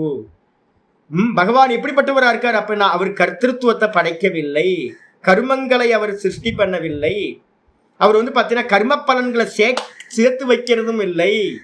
அப்ப பரமாத்மா என்ன பண்றாரு அப்படின்னு கேட்டீங்கன்னா, சுபாவஸ்து பிரவர்த்ததே. வாஸ்தவத்துல அவர் எதையுமே பண்றதில்ல. அவரோட சுபாவம் சொல்லக்கூடிய மாயையினால இதெல்லாம் தெரியுது. வெளியில சொப்பன மாதிரி தெரியுது. பகவான் எதையுமே பண்றதில்ல. அப்ப பகவான்கிட்ட காணப்பட்ட கர்மங்கள் எல்லாம் நம்ம என்ன பண்றோம்? லீலான்னு சொல்றோம். லீலானா என்ன அர்த்தம்? மாயையை வச்சுக்கிட்டு விளையாண்டுட்டு இருக்கார். அவருக்கு எந்த பர்பஸும் இல்லை. நித்திய முக்தர். ஆப்த காமசிய காஸ்பிருகா அப்படின்னு மாண்டூக்கிய காரிக்கால கேட்குது. பூரண காமர், ஆப்த காமர், எல்லாத்தையும் அடைஞ்சவர் பகவான். அப்ப அடைஞ்சவர்கிட்ட இருக்கக்கூடிய கர்மா எப்படி அப்படின்னு கேட்டீங்கன்னா, பந்தப்படுத்தாத கர்மா. அதே மாதிரி தத்வத்து பலாபிசந்தி அகங்கார அபாவசிய துல்யத்வாத் விதுஷக. எப்படி கிருஷ்ண பரமாத்மாட்ட இருந்துச்சோ அதே மாதிரி பாத்தீங்கன்னா ஞானி புருஷர்களிடத்திலையும், நான் சிவானந்த சுவாமி சொன்னேன்ல, அது மாதிரி ஞானி புருஷர்களிடத்திலையும், ரமணர் மாதிரி ஞானி புருஷர்களிடத்திலையும் எப்படி இருந்துச்சு? பல அபிசந்தி அகங்கார அபாவசிய. அவங்களிடத்திலையும் பலன் மேல ஆசை இல்லாத தன்மை கிருஷ்ணருக்கு எப்படியோ அதே மாதிரி ஞானிகள்கிட்டையும் இருக்கும். எப்படி கிருஷ்ணர் அகங்காரம் இல்லாம கர்மம் பண்றாரோ அதே மாதிரி பாத்தீங்கன்னா அகங்கார அபாவசிய, அகங்காரம் இல்லாத தன்மை, பலன் மேல ஆசை இல்லாத தன்மை பாத்தீங்கன்னா ஞானிகளிடத்திலையும் துல்யத்வாத் விதுஷக, ஞானிகளிடத்திலையும் சமமாக இருக்கின்றது. அப்ப ஞானி புருஷர்கள் இடத்துல இருக்கிறதும் கிருஷ்ண பரமாத்மாட்ட ஈஸ்வர கிரியையில இருக்கக்கூடியதும் ரெண்டும் சமம். ஆபாச கர்மா சொல்லியாச்சு. அதுக்கப்புறம் தத்துவவித்து தோ ந அகம் கரோமி இதி. தத்துவத்தை அறிந்தவன். இப்ப நம்ம பண்றது, நம்ம என்ன பண்றோம்? நாம் பண்றேன் நம்ம பண்றோம். ஆனா தத்துவத்தை அறிந்தவன், யதார்த்தத்தை அறிந்தவன். தத்துவம் என்ன அர்த்தம்? யதார்த்தம். என்ன யதார்த்தம் அப்படின்னா, பிரகிருதே கிரியமானானி குணை கருமானி சர்வசா அகங்கார விமூடாத்மா கர்த்தா அகமிதி மன்யத்தை. 3:27 சொல்லுதுல, திரும்ப திரும்ப சொல்லிக்கிட்டே இருக்கேன். யார் பண்றா எல்லா கர்மத்தையும் அப்படின்னா 3 குணங்களாலான மாயை அதுதான் பண்ணுது எல்லாத்தையும். நான் பண்ணவில்லை. அப்ப ஞானி புருஷன் என்ன பண்றான் அப்படின்னு கேட்டீங்கன்னா, குணா குணேஷு வர்த்தந்த இதிமத்வான சஜ்ஜதே. குணங்களில் இயங்குகின்றன, நான் ஒன்றையும் செய்யவில்லை. 3:27 3:28 திரும்ப திரும்ப நம்ம பார்த்துக்கணும். அப்ப பாத்தீங்கன்னா ஞானி புருஷனுக்கும் நமக்கும் என்ன வித்தியாசம்? நம்ம எல்லாம் நான் பண்றேன்னு அகங்காரத்தோட இருக்கும். புத்தி இல்லை நமக்கெல்லாம். நம்ம பாத்தீங்கன்னா புரியாம விவேகம் பண்ணாம நம்ம பாத்தீங்கன்னா நான் பண்றேன்னு எல்லாம் மண்ணை அள்ளி தலையில போட்டுக்கிட்டு இருக்கோம். நம்ம ரோட்ல இருக்கிறது எல்லாத்தையும் இந்த யானை பாத்தீங்கன்னா தலையில எடுத்து மண்ணெல்லாம் போட்டு விளையாண்டுகிட்டு இருக்கோம், குட்டி யானை. அது மாதிரி நம்ம என்ன பண்றோம்? மண்ணை தூக்கி மேல போட்டுக்கிற மாதிரி நம்ம எல்லா கருத்திருத்துவத்தையும் தூக்கி நம்ம பண்றோம்னு போட்டுக்கிறோம். ஆனா வாஸ்தவத்துல யார் பண்றா? பிரகிருதி தான் பண்ணுகின்றது, மாயை தான் 3 குணங்கள் பண்ணுகிறது. நான் யாரு? நான் பார்க்கிறவன். நான் எல்லாத்தையும் பார்க்கிறேன். அதை நம்ம பிரிச்சு பார்க்க முடியாம நம்ம என்ன பண்றோம்? நான் கர்த்தான்னு பார்க்கணும். ஆனா தத்துவ ஞானி என்ன பண்றான்? ஆச்சாரியர் சொல்றாரு, தத்துவ வித்து ந அகம் கரோமி, நான் இதனை செய்யவில்லை. இப்ப யாரு பாடம் படிச்சு கொடுக்குறா அப்படின்னு நீங்க கேட்டீங்கன்னா நான் என்ன சொல்லுவேன்? நான் படிக்கல சாமி. 2 விதத்துல நான் சொல்லுவேன். ஒண்ணு பாத்தீங்க அப்படின்னா, ஒரு பக்தரா இருந்து நான் டெய்லி பாடத்தை ஆரம்பிக்கிறேன். எப்பவுமே பாடத்தை ஆரம்பிக்கும் போது பாத்தீங்கன்னா கிருஷ்ணரை பாத்தீங்கன்னா நான் முன்னாடி வச்சுக்கிறேன். எனக்குள்ளார இருந்து கிருஷ்ணர் தான் பாத்தீங்கன்னா எல்லாத்தையும் பண்றார். அதனால பாத்தீங்கன்னா நான் ஒவ்வொரு பாடம் ஆரம்பிக்கும் போது, கிருஷ்ணா நீயே பாடம் படிச்சு கொடு, நான் பண்ணல, நீ தான் பாடம் படிச்சு கொடுக்குற. அப்ப பாத்தீங்கன்னா ஒரு பக்தனா இருந்து இதே ஒரு ஞானம் சாஸ்திர ஞானம் எல்லாம் படிச்சவனா இருந்து பேசினேன் அப்படின்னா பாடமும் நடக்கல, ஒன்றும் நடக்கல. நீங்களும் பாடம் கேட்கல, நானும் பாடம் சொல்லலை. என்ன அப்ப நான் சொப்பன மாதிரி நடந்துக்கிட்டு நடக்குது. சினிமா உண்மையா? சினிமா 3 மணி நேரம் பார்க்குறோம். சினிமா உண்மையா அப்படின்னு கேட்டிங்கன்னா உண்மை இல்லை. இன்னைக்கு காலையில் பார்த்தீங்கன்னா ஒரு அம்மா கரெக்டாக மெசேஜ் ஒன்று போட்டிருந்தாங்க. சாமி, வேக்கப் ஆனதுக்கு பிறகுதானே பார்த்தீங்கன்னா நமக்கு தெரியுது சொப்பனம் பொய் அப்படின்னு. வேக்கப் ஆகிறதுக்கு முன்னாடி தெரியறது இல்லைல்ல, வேக்கப் ஆகும்போது தான் தெரியுது. கனவு கண்டுகிட்டு இருக்கும் போது பார்த்தீங்கன்னா அது சத்தியமாக தானே சுவாமி தெரியுது, உண்மை தானே அது. அப்ப சொப்பனத்திலிருந்து வேக்கப் ஆனதுக்கு பிறகுதான் சொப்பனம் பொய்ன்னு எப்படி தெரியுதோ, அதே மாதிரி நம்ம என்ன பண்றோம் அப்படின்னு கேட்டீங்கன்னா, எப்போ ஒருத்தனுக்கு தத்துவத்துல வேக்கப் ஆகிறானோ, தத்துவம்னு என்ன அர்த்தம், இந்த தேகாதிகளை விட்டுட்டு நான் அப்படின்றதுல வேக்கப் ஆகிறானோ, அப்போ பாத்தீங்கன்னா இந்த மொத்த ஜெகத்தும் பொய்யா போயிடும். கைத்துக்கு மேல கண்ட பாம்பு எப்ப பொய்யா தெரியும் அப்படின்னு கேட்டீங்கன்னா, ஒரே ஒரு மின்னல் கீற்று அந்த கயிறை காட்டிடுச்சு அப்படின்னா கயிறு சத்தியம், அதுல பார்த்த பாம்பு பொய்ன்னு தெரிஞ்சிருது. அப்போ ஒரு மின்னல் மாதிரி ஒரு பிளாஷ் வந்துருச்சு அப்படின்னா எனக்கு ஒரே ஒரு க்ஷணம் பாத்தீங்கன்னா நான் யாருன்னு எனக்கு ஒரு க்ஷணம் தெரிஞ்சிருச்சுன்னா நான் தேகம் இல்லை அப்படின்னு. அதுக்கப்புறம் மொத்த ஜெகத்து பாத்தீங்கன்னா நானுக்கு மேல கல்பித்தம் அப்படின்னு தெரிஞ்சிடும். அப்ப எங்க வேக்கப் ஆகணும்? என்னுடைய சொரூபத்துல வேக்கப்பான அப்படின்னா இந்த ஜாகிரதமும் பொய்யா போயிடும். அப்ப நம்ம என்ன பண்ணணும் அப்படின்னு கேட்டீங்கன்னா, சாஸ்திரத்துல இப்ப உங்களுக்கு சொல்லி கொடுக்கும் போது என்ன பண்றோம், அனுபூதிக்கு ரொம்ப தூரம் இருக்கு. அனுபூதிக்கு முன்னாடி நம்ம ஒரு பிராக்டிஸ் பண்ணணும். என்ன அப்படின்னா, அவுட் ஆஃப் ஃபோக்கஸ் பண்ணணும்ல. இதை எல்லாத்தையும் அவுட் ஆஃப் ஃபோக்கஸ் பண்றதுக்கு பாத்தீங்கன்னா நம்ம என்ன பண்ணணும், பிராக்டிஸ் பண்ணணும், ஒரு அபியாசம் பண்ணணும். சாஸ்திரத்துல ஒரு பிலீவ்னஸ் இருக்கு. அதனால கிருஷ்ணர் மேல எனக்கு நல்ல பிலீவ்னஸ் இருக்கு, சிரத்தை இருக்கு. அந்த சிரத்தையை வச்சுக்கிட்டு என்ன பண்றோம், சொப்பன மாதிரி தான் இதுவும் பார்க்கப்படுறதா இருக்கு. எப்படி பார்க்கப்படுவதால் சொப்பனம் பொய்யோ அதே மாதிரி ஜாகிரதமும் பார்க்கப்படுவதால் பொய். அப்ப பாத்தீங்கன்னா எப்படி சொப்பனத்துல நான் நிறைய காரியம் பண்ணினேன். அப்ப சொப்பனத்துல பாத்தீங்கன்னா நான் பாத்தீங்கன்னா ஒரு கோயில்ல பாத்தீங்கன்னா ஒரு நாள் சொப்பனத்துல நான் ஒரு கோயில்ல பாத்தீங்கன்னா பிரீஸ்டா இருந்து பாத்தீங்கன்னா வைத்திய கர்மத்துக்கு ஏதோ ஒரு யாகத்துல ஈடுபடுறதுக்கு நாங்கெல்லாம் சேர்ந்து ஒரு 20 பேர் போய் ஏதோ பண்ணிட்டு இருக்கோம், வைத்திகனா இருந்து. அதுக்கு முந்தின நாள் கனவுல பாத்தீங்க அப்படின்னா நான் மாமிசம் சாப்பிடுற மாதிரி ஒரு கனவு கண்டேன். என்னை பார்த்து நாதபிரம்மா என்ன பண்றாரு, ஐயோ என்ன சாமி இதெல்லாம் நான்வெஜ்லாம் சாப்பிட்றாரு அப்படின்னு அவர் என்னை பார்த்து ஒரு மாதிரி கூச்சப்படுறாரு. ஐயோ என்ன சாமி நான்வெஜ்லாம் சாப்பிட்றாருன்னு. ஒரு சொப்பனத்துல நான்வெஜ் சாப்பிட்ற மாதிரியான ஒரு ஆளு மறுநாள் சொப்பனத்துல பாத்தீங்க அப்படின்னா ஒரு வைத்திய கர்மாவுக்கு பாத்தீங்கன்னா முன்னாடி இருந்து வைத்திய கர்மத்தை பண்ற மாதிரி. இப்ப நான் யாரு, எதை பண்ணினேன், நான் உண்மையிலேயே நான்வெஜ் சாப்பிட்டேன்னா இல்ல உண்மையிலேயே வைத்திய கர்மா பண்ணனா அப்படின்னா வேக்கப் ஆனோன்னு தெரியுது. என்னன்னா நான்வெஜ்ஜும் சாப்பிடல, நான் பாத்தீங்க அப்படின்னா அபிஷேக ஆராதனைகளும் நான் பண்ணல. அப்ப நடந்ததெல்லாம் சொப்பனத்துல நடந்ததெல்லாம் பாத்தீங்கன்னா ஆபாசம். அதே மாதிரி இப்பவும் நடக்கிறது எல்லாம் பாத்தீங்கன்னா ஒரு ஆபாசம், நான் பண்ணவில்லை. அப்ப ஒரு தத்துவ ஞானியா இருந்து நாம பாக்குறோம் அப்படின்னா நல்ல மனனம் பண்ண பண்ண பண்ண உங்களுக்கு நல்லா தெரிஞ்சிடும் நான் பண்ணவில்லை. அனுபூதி கூட தூரம் எனக்கு. அனுபூதிக்கு முன்னாடியே பாத்தீங்கன்னா இதை நம்ம இம்ப்ளிமெண்ட் பண்ணணும். தத்துவ ஞானி சொல்றான், ந அகம் கரோமி இதி மன்யதே, நான் எந்த ஒரு கர்மத்தையும் செய்யவில்லை. நச்ச தத்பலம் அபிசந்தத்தே, எந்த பலனோடும் எனக்கு சம்பந்தம் இல்லை, எனக்கு எந்த பலனும் வேணாம். ஏன் அப்படின்னா பலன் எல்லாமே என்னது, சொப்பன மாதிரி நடக்கிற கர்மமும் சொப்பனம், அந்த பலனும் பாத்தீங்கன்னா சொப்பன மாதிரி. எனக்கு சொப்பனம் தேவையில்லை, நான் கர்மத்தையும் பண்ணவில்லை, இதனால அடையக்கூடிய எந்த ஒரு லோக்க பலன்களும் எனக்கு வேண்டாம் அப்படின்னு பாத்தீங்கன்னா ஞானி புருஷன் நினைக்கின்றான். இதே மாதிரி இது பாத்தீங்கன்னா ஞானியோட சொல்லியாச்சு. இப்ப நம்ம லெவலுக்கு வருவோம். இப்ப நம்ம எல்லாம் பாத்தீங்கன்னா இது வரைக்கும் நிறைய காமிய கர்மங்கள் பண்ணியிருப்போம்ல, ஏகப்பட்டதை ஆரம்பிச்சு இப்ப ப்ராசஸ்ல இருக்கும். நிறைய கர்மங்களை நம்ம ப்ராசஸ்ல வச்சுட்டு இருக்கோம்ல. அதுக்கு ஆச்சரியர் சொல்ற, யதாச்ச எவ்வாறெனில் சொர்க்காதி காமார்த்தினக, யாரோ ஒருத்தர் பாத்தீங்கன்னா நீங்க எல்லாம் இது வரைக்கும் சங்கல்பம் பண்ணிட்டு தானே இருந்தீங்க. இது வரைக்கும் நிறைய பேர் சங்கல்பம் பண்ணிட்டே தான் இருப்பீங்க. இன்னும் கொஞ்ச நாள் கழிச்சு புத்தி வராத வரைக்கும் இன்னும் கொஞ்ச நாள் பண்ணிட்டு தான் இருப்பீங்க. எப்ப புத்தி வருதோ அப்பதான் தெரியும், ஐயோ சாஸ்திரம் உள்ள போக போக போகதான் ஐயோ மாட்டி பொம்பளை இருக்கே. காமம் இப்ப நீங்க சங்கல்பம் பண்றதெல்லாம் இந்த ஜென்மத்துல நடந்துராது. ஏன்னா ஸ்பேஸ் இருக்காது, நல்லா தெரிஞ்சுங்க. ஸ்பேஸ் இருந்தால் தானே பார்த்தீங்கன்னா இந்த டிக்கெட் இல்லை அப்படின்னா டிக்கெட் பார்த்தீங்கன்னா முன்னாடி இருக்கவங்களுக்கெல்லாம் பார்த்தீங்கன்னா ஃபில் ஆகிட்டே வரும். இல்லைன்னா அடுத்தது அடுத்தது அடுத்ததுன்னு போயிட்டே இருக்கும். இப்ப நமக்கும் வந்து நம்ம கேட்ட அப்ளிகேஷன் எல்லாம் வந்து இந்த ஜென்மத்துல ஸ்பேஸ் இல்லைன்னா என்ன ஆகும்? அடுத்த ஜென்மம் அடுத்த ஜென்மம் அடுத்த ஜென்மம். அப்ப வந்து பாத்தீங்கன்னா கொஞ்சம் புத்தி வர ஆரம்பிச்சிடும். கேட்டா ஜென்மம் கிடைச்சிரும். எதை கேட்டாலும் வந்து ததாஸ்து ததாஸ்து ததாஸ்து அப்படின்னு பகவான் என்ன பண்ணிட்டு இருப்பார்? நம்ம பண்ற கர்மத்துக்கெல்லாம் ஒரே ஒரு வார்த்தை சொல்லிட்டு இருப்பார், அப்படியே ஆகட்டும் அப்படியே ஆகட்டும் அப்படியே ஆகட்டும் அப்படின்னு.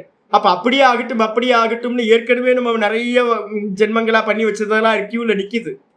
அது இன்னும் ஜென்மத்தை கொடுத்துக்கிட்டே இருக்கும். இப்ப பண்றதும் ஜென்மத்தை கொடுத்துக்கிட்டே இருக்கும், போயிட்டே இருக்கும் ஜென்மம். இது புரிஞ்சிடுச்சு அப்படின்னா, உங்களுக்கு புத்திசாலி ஆயிட்டீங்க அப்படின்னா, இந்த சாஸ்திரத்தை படிக்க படிக்க கிருஷ்ணரோட இது என்னன்னு தெரிஞ்சு போச்சு அப்படின்னா என்ன ஆகும்? ஒருத்தர் சொர்க்காதி காமார்த்தினக, சொர்க்கம் முதலான அநேக காமங்கள் இந்த உலகத்துல, இந்த உலக பலன் பரலோக பலன்கள் நிறைய விஷயங்கள்ல நமக்கு ஆசை இருந்துச்சு. அந்த காமம் முதலிய காமார்த்தினக, ஆசைப்பட்ட விஷயத்துல ஆசை உள்ளவன், நிறைய விஷயங்கள்ல நமக்கு ஆசை இருந்திருக்கு பரலோகத்திலயும் இந்த லோகத்திலையும். அதனால நம்ம என்ன பண்ணிட்டோம்? அக்னிஹோத்ராதி காம சாதன அனுஷ்டானாய என்ன பண்ணிட்டான் அப்படின்னா, ஒவ்வொரு பரலோகத்துக்கு போறதுக்கு என்ன பண்ணணும்? ஒரு அக்னிஹோத்திரம் பண்ணணும், ஒரு சோமயாகம் பண்ணணும். அதே மாதிரி இந்த லோகத்தை பலனை அடையிறதுக்கு என்ன பண்ணணும்? இந்த பிசினஸ் பண்ணணும், அது பண்ணணும், இதை பண்ணணும், இது பண்ணா இது கிடைக்கும், இது பண்ணா இது கிடைக்கும் அப்படின்னு நிறைய வந்து பாத்தீங்கன்னா சாத்திய சாதனங்கள் நமக்கு தெரியும். இதை பண்ணுனா இது கிடைக்கும், இது பண்ணா இது கிடைக்கும்னு நிறைய சாதனங்களோட அனுஷ்டானத்துல ஆகிதாக்னேஹே காம்யே ஏவ, ஆசைப்பட்டு வந்து பாத்தீங்கன்னா ஒரு அக்னியை ஸ்டார்ட் பண்ணியாச்சு, ஒரு யாகத்தை ஸ்டார்ட் பண்ணியாச்சு, ஒரு பிசினஸ் ஸ்டார்ட் பண்ணியாச்சு.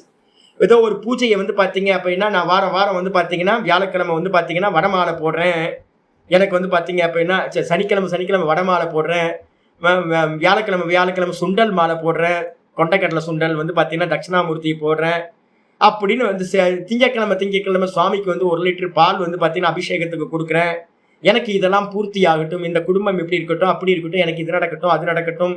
இது மாதிரி நிறைய சங்கல்பங்களோட நம்ம எல்லாம் பண்ணிட்டு இருப்போம். இதெல்லாம் ஆரம்பிச்சு போயிட்டு இருக்கு, சுவாமி ப்ராக்ரஸ்ல போயிட்டு இருக்கு. அப்படியே ஆகிதாக்னே காம்யே ஏவ, அக்னியை வந்து பாத்தீங்கன்னா கொண்டுட்டு வந்து ஸ்டார்ட் பண்ணியாச்சு, ஒரு பிசினஸ் ஸ்டார்ட் பண்ணியாச்சு, ஒரு பூஜைகளை ஸ்டார்ட் பண்ணியாச்சு, நம்ம சில இதுக்கெல்லாம் நிறைய பணம் கொடுத்துட்டு இருப்போம், அதெல்லாம் போயிட்டு இருக்கு. இது மாதிரி போயிட்டு இருக்கும் போது அக்னிஹோத்ராதவ் பிரவருத்தசிய, அக்னிஹோத்திரம் முதலிய அன்னதானம், அக்னிஹோத்திரம், இது மாதிரி என்னெல்லாம் தர்ம காரியங்கள் இருக்கோ அதெல்லாம் பிரவருத்தி பண்ணிட்டு இருக்கோம். அப்படி போயிட்டே இருக்கும் போது சாமி கிருத்தே, பாதி நடந்துகிட்டு இருக்கு ப்ராசஸ். எல்லாம் 20 வருஷம் 30 வருஷமா நிறைய பண்ணிட்டு இருப்போம், நிறைய காரியங்கள் பண்ணிட்டு இருப்போம். சங்கல்பம் பண்ணி நிறைய காரியங்கள் 10 வருஷம் பண்ற சாமி, 20 வருஷமா பண்ற சாமி, 30 வருஷமா பண்ற சாமி, நல்ல காரியங்கள்ல நிறைய ஈடுபட்டு இருப்போம். இந்த எல்லா கர்மங்களுக்கும் பின்னாடி ஒரு சங்கல்பம் இருந்துச்சு இல்ல. இப்ப மெதுவா வேதாந்தம் கேட்க கேட்க தெரிஞ்சு போச்சு, என்னது? அனிஷ்டம் இஷ்டம் மிஸ்ரம் ச திரிவிதம் கர்மண பலம். 18வது அத்தியாயத்துல 18:12 வந்து பாத்தீங்கன்னா ரொம்ப தெளிவா சொல்றார். யாருக்கெல்லாம் வந்து பாத்தீங்கன்னா இந்த கர்ம பலன்களை தியாகம் பண்ணலையோ, யாரெல்லாம் கர்மம் பலத்தை தியாகம் பண்ணலையோ அவங்களுக்கெல்லாம் அது புண்ணியமோ பாப்பமோ, நீங்க பண்ற கர்மங்கள் எல்லாம் 3 விதமான பலன்களை கொடுக்கும். கீழான பிறவி பாப்பத்தோட பலன், மேலான பிறவி புண்ணியத்தோட பலன், ரெண்டும் கலந்தது மனுஷ பிறவி. அனிஷ்டம் இஷ்டம் மிஸ்ரம் ச திரிவிதம் கர்மண பலம் பவத்தி அத்தியாகினாம் பிரேத்திய, யாரெல்லாம் தியாகம் பண்ணலையோ அவங்களுக்கெல்லாம் இறந்த பிறகு இந்த 3 விதமான பலன்கள் உண்டாகும். நது சந்நியாசினாம் கொச்சித்து, யாரெல்லாம் கர்ம பலனை தியாகம் பண்ணானோ அவனுக்கெல்லாம் இந்த பலன் உண்டாகாது, திரும்ப பிறக்க மாட்டோம். அப்போ இத புத்தியில மெதுவா உள்ள போகுது. உள்ள போய் ஆச்சாரியார் மூலமா திரும்ப திரும்ப திரும்ப ரிப்பீட்டேஷன் ஆனந்தா இருக்கல, நான் தான் திரும்ப திரும்ப புத்தி வருமானு நானும் சொல்லிக்கிட்டே இருக்கிறேன், எப்படியாவது உரைக்கட்டும் உள்ள அப்படின்னு. அப்ப வந்து பாத்தீங்கன்னா மெதுவா உரைச்சிருது. ஆமா, ஐயோ இவ்வளவு ஸ்பஷ்டமா சொல்லியிருக்கேன், இவ்வளவு தெளிவா சொல்லியிருக்கேன், ஐயோ சங்கல்பம் என்ன மாட்டிப்போம், எல்லாம் வரும்போதே அவங்கவுங்க கர்மாவோட தான் வந்திருக்கும். நீங்க இந்த ஜென்மத்துல வந்து பாத்தீங்கன்னா எதுவும் கேட்க வேணாம், உங்களோட பிராரப்தப்படி தான் வந்து கடைசி மூச்சு இருக்கிற வரைக்கும் என்ன நடக்கணுமோ அது ஏற்கனவே லோட் பண்ணிட்டு தான் வந்திருக்கும், அதை எதுவும் சேஞ்ச் பண்ண முடியாது. அப்ப நீங்க கேட்கறதெல்லாம் என்ன ஆகும்? அடுத்த ஜென்மத்துக்கு போயிடும், ஆகாமியா வந்து பாத்தீங்கன்னா போயிடும், ஆகாமியா போய் அடுத்தடுத்த ஜென்மங்கள்ல போய் பலன் கொடுக்கும் அப்படின்னு ஒருத்தர் தெரிஞ்சுக்கிட்டு என்ன பண்றாரு? அக்னிஹோத்திரத்தை ஆரம்பிச்சுட்டேனே சுவாமி, நான் இப்ப என்ன பண்றது? போயிட்டு இருக்க ப்ராசஸ் போயிட்டு இருக்கேன், நிறைய காரியங்கள் நான் ஆரம்பிச்சிருக்கேனே, திங்கக்கிழமை அபிஷேகத்துக்கு 1 லிட்டர் பால் போயிட்டு இருக்கு. வியாழக்கிழமை வந்து பார்த்தீங்கன்னா சுண்டல் மாலையை வீட்டில இருந்து பண்ணி கொடுத்துட்டு இருக்கேன் தட்சிணாமூர்த்திக்கு. சனிக்கிழமை வந்து பார்த்தீங்கன்னா ஆஞ்சநேயருக்கு வடமாலை போயிட்டு இருக்கு. சஷ்டி விரதத்துக்கு வந்து பார்த்தீங்கன்னா ஒரு சாதுக்களை கூப்பிட்டு ஒரு பண்டாரா மாதிரி ஒன்று பண்றேன். இது மாதிரி நிறைய பண்ணிட்டு இருக்கேன் சுவாமி. சிவராத்திரிக்கு வந்து பார்த்தீங்கன்னா இவ்வளோ இந்த காரியங்கள்லாம் பண்ணிட்டு இருக்கேன். எல்லாமே பின்னாடி என்ன இருக்கு, சங்கல்பத்தோட பண்ணிட்டு இருக்கேன் சுவாமி. அப்படின்னோட இப்ப என்ன பண்ணுங்க, ஒன்றும் பிரச்சனை இல்லை. இப்பவே வந்து பார்த்தீங்கன்னா நான் இதுவரை செய்ததெல்லாம் ஒன்றும் எனக்கு வேணாம் சாமி, எல்லாம் ஈஸ்வரார்ப்பணம். இனிமே செய்யறது, இப்ப செய்யறது எதெல்லாம் இருக்கோ அதெல்லாம் வந்து பார்த்தீங்கன்னா ஈஸ்வரார்ப்பணம் சுவாமி, எனக்கு ஒன்றும் வேணாம் சாமி, நீ வேணும் போதும் அப்படின்னு நீங்க பண்ணுனீங்கன்னா என்ன ஆகும் சொல்றாரு. பிரவருத்தசிய சாமி கிருதே வினஷ்டே அபி, பாதியில அந்த காமிய கர்மம் என்ன ஆகி போச்சு, நிஷ்காமியமா மாறி போச்சு. வினஷ்டே அப்படின்னா சாமி கிருத்தேனா பாதி பண்ணிக்கிட்டு இருக்கும் போதே அந்த காமிய கர்மம் என்ன ஆச்சு, காமியத்தோட பண்ணீங்க ஆசையோட, அது என்ன ஆகி போச்சு, நஷ்டமாயி போச்சு. நஷ்டமான பிறகு வந்து பாத்தீங்கன்னா வினஷ்டே அபி காமி, நாசமானாலும் கூட, காமம் நாசமானாலும் கூட தத்யேவ அக்னிகோத்திராதி அனுஷ்டிதா அபி, அந்த அக்னிகோத்திரம் முதலியான கர்மங்கள் வெளியில இருந்து பாக்குறவங்களுக்கு எப்படி தெரியும், கண்டினியூவா நடந்துகிட்டே இருக்கும். வெளியில இருந்து பாக்குறவங்களுக்கு அப்படியே நடந்துகிட்டு இருக்கும். ஆனா ஒரு குருநாதர் சொல்லி கொடுத்ததுல வந்து பாத்தீங்கன்னா இப்ப நீங்க என்ன பண்ணிட்டீங்க, உங்க மனசுக்குள்ளார இதுல இருந்து எனக்கு எந்த பிரயோஜனமும் எனக்கு வேண்டாம்னு ஒரு முடிவு பண்ணிட்டீங்க. அப்ப இனிமே பண்றதெல்லாம் ஈஸ்வர அர்ப்பணம். இது வரைக்கும் பண்ணதெல்லாம் எனக்கு வேண்டாம், பகவானுக்கு உனக்கு அர்ப்பணம். நான் ஆசையோடு தான் பண்ண ஆரம்பிச்சிருக்கேன். ஆனா ஆசையோடு ஆரம்பிச்சு எதெல்லாம் ஆசையோடு ஆரம்பிச்சனோ அதெல்லாம் உனக்கே அர்ப்பணம், இனி பண்ணக்கூடியதும் உனக்கே அர்ப்பணம் அப்படின்னு வித்ரா பண்ணிக்கிட்டான் ஆசைய. ஆனா வெளியில கர்மா நடந்துகிட்டே இருக்கு. ஆனா அந்த வெளியில நடக்கிற கர்மாவும் கூட ந தத்து காமியம் அக்னிகோத்திராதிபவதி, அது வந்து பாத்தீங்கன்னா வெளியில இருந்து பாக்குறவங்களோட பார்வையில அது வந்து கர்மா மாதிரி தெரியும். ஆனா அது காமிய அக்னிகோத்திரம் முதலியவைகள் இல்லை. இப்ப வெளியில தானம் பண்ணிட்டு இருக்கீங்களா, அது அப்படியே போயிட்டு இருக்கும். ஏதாவது பூஜைகள் பண்ணிட்டு இருக்கீங்களா, அப்படியே போயிட்டு இருக்கோம். ஆராதனைகள் பண்ணிட்டு இருக்கீங்களா, போயிட்டு இருக்கோம். யஜ்யமோ தானமோ தபசோ என்னெல்லாம் நீங்க பண்ணிட்டு இருக்கீங்களோ அதெல்லாம் கண்டினியூ ஆகும். அப்ப நடுவுல என்ன நடந்திருக்குன்னா காமியம் மட்டும் என்ன பண்ணிட்டீங்க, எடுத்துட்டு நிஷ்காமியம் ஈஸ்வரார்ப்பணம்னு போட்டீங்க. அப்ப அந்த கர்மா எப்படிப்பட்டது அப்படின்னா ரொம்ப உயர்ந்த பலனை கொடுக்கும். என்ன பலன், சித்த சுத்தியை கொடுத்து ஞான உற்பத்திக்கு சாதனமா ஆகிவிடும். அது காமிய கர்மம் ஆகாது. என் கூட வாங்க, என்ன பாத்தீங்க அப்படின்னா சாமி பெரிய சம்சாரியா இருப்பார் போல இருக்க, நம்ம பரவாயில்ல போல இருக்க அப்படின்னு நான் பண்றதெல்லாம் பாத்தீங்க அப்படின்னா ஓவர்லோடு. ஆனா வந்து பாத்தீங்கன்னா ஏதாவது பந்தப்படுத்துமா அப்படின்னு கேட்டீங்கன்னா பாடான்றது. என்னன்னு கேட்டீங்கன்னா என்னெல்லாம் பண்றோம்னா எல்லாம் ஈஸ்வரா இருக்கணும், முடிஞ்சு போச்சு. மொத்தம் ஈஸ்வரா இருக்கணும். நாங்களே உண்டியல்ல குதிச்சிட்டோம். நான் சொல்லிட்டு இருக்கேன்ல, நீங்க எல்லாம் வந்து பாத்தீங்க அப்படின்னா கொஞ்சம் கொஞ்சமா போடுறீங்கன்னு வச்சுங்களேன். நாங்க என்ன பண்ணிட்டு வந்துறீங்களா, ஏறி உண்டியலுக்குள்ளார குதிச்சிட்டோம். அப்ப மொத்தம் என்னது, மொத்தம் பகவானோடது தான். அதனால வந்து பாத்தீங்கன்னா எந்த இதுவும் இல்லை, நடந்தா நடக்கட்டும், நடக்காட்டி போகட்டும், இருந்தா பண்ணுவோம், இல்லாட்டினா கை வச்சு நிற்போம். அப்போ ஒரு சம்பந்தமும் இல்லை. ஆனா பாக்குறவங்களுக்கு என்ன தெரியும், வெளியில இருந்து சாமிக்கு ஏதோ லாபம் இருக்கு போல இருக்கு, வெளில இருந்து பாக்குறோம் அப்படிதானே பார்ப்பான். வெளில இருந்து எல்லாமே காமியத்தோட பண்ணிட்டு இருக்கவனுக்கு திருடன் இன்னொருத்தனை எப்படி பார்ப்பான், திருடனா தான் பார்ப்பான். தான் களவாணி அசன நம்பாது அப்படின்னு ஒரு மதுரை பக்கம் பேசுவாங்க. தான் களவாணி அசன நம்பாது அப்படின்னு. தான் திருட, அப்ப திருடனா இருக்கிறவன் மற்றவனை வந்து எப்படி யோக்கியமாவான்னு நினைப்பான், அவனும் திருடன் தான் அப்படிதான் பார்ப்பான். அப்ப வந்து பாத்தீங்கன்னா வெளியில இருந்து பாக்குறவங்க ஆசையோட பண்ணிக்கிட்டு இருக்கவங்க என்ன பண்ணுவாங்க, நம்மளை பார்க்கும்போது சுவாமி இவ்வளவு இதா பண்றாரு, அப்ப ஆசையோட தான் பண்றாரு போல இருக்கு அப்படின்னு. வெளியில வந்து பாத்தீங்கன்னா நீங்க பண்ணிட்டு இருக்க கர்மா அப்படியே தெரியும். ஆனா உங்களுக்கு மட்டும்தான் தெரியும் காமத்தை நீங்க விளக்கிக்கிட்டீங்க அப்படின்னு. அப்ப அந்த அந்த கர்மா எப்படிப்பட்டது, நிஷ்காமியமா பண்ணினீங்கன்னா அந்த கர்மா உங்களை பந்தப்படுத்தாது. எரிஞ்ச கயிறு மாதிரி அது உங்களை பந்தப்படுத்தாது, கட்டுறதுக்கு உபயோகப்படாது. அது காமியம் இல்லை. ததாச்ச தரிசயதி பகவான். அது போலவே பகவான் வந்து பாத்தீங்க அப்படின்னா காட்டவும் செய்கின்றார். எந்த இடத்துல அப்படின்னு கேட்டீங்கன்னா 5வது அத்தியாயத்துல 7வது ஸ்லோகத்துல சொல்றார். குருவன் அபி அப்படின்னு வந்து பாத்தீங்கன்னா ஒரு ஸ்லோகம் சொல்றார். 5வது அத்தியாயத்துல 7வது ஸ்லோகம் 5:7 வந்து பாத்தீங்கன்னா இருக்கு ஸ்லோகம். யோகயுக்தோ விசுத்தாத்மா, யோகயுக்தோ விசுத்தாத்மா, யோகத்தோடு கூடியவன். என்ன யோகம், ஈஸ்வரார்ப்பணம் புத்தின்ற கர்மயோகம் தான் யோகம். இதோடு கூடியவன் விசுத்தாத்மா, அந்தக்கரணம் சுத்தியானவன். அந்தக்கரணம் காமம் இல்லாம போச்சுனாவே விசிதாத்மா ஜிதேந்திரியக, மனம் கண்ட்ரோலுக்கு வந்துடும். மனசுல இருக்க காமம் தான் குரோதத்தை உண்டு பண்ணுது. காமம் குரோதம் தான் மனசை சஞ்சலிக்க வைக்குது. இந்த காமம் நீங்கி போச்சுன்னா குரோதம் நீங்கிடும். காமமும் குரோதமும் நீங்கிச்சுன்னா மனசு பாத்தீங்கன்னா உங்களுக்கு வசமாயிடும். சஞ்சலம் இல்லாம வசப்பட்டுரும். மனசு வசப்பட்டா ஜிதேந்திரியக, உங்களுடைய இந்திரியங்கள் உங்களோட வசத்துக்கு வந்துடும். அப்படி வந்துடுச்சு அப்படின்னா குருநாதர் சொன்ன ஞானம் எல்லாம் பாத்தீங்கன்னா எந்த ஒரு தடையும் இல்லாம உங்களுக்குள்ளார நல்லா ஸ்புரிக்க ஆரம்பிச்சிடும். என்ன பண்றான்?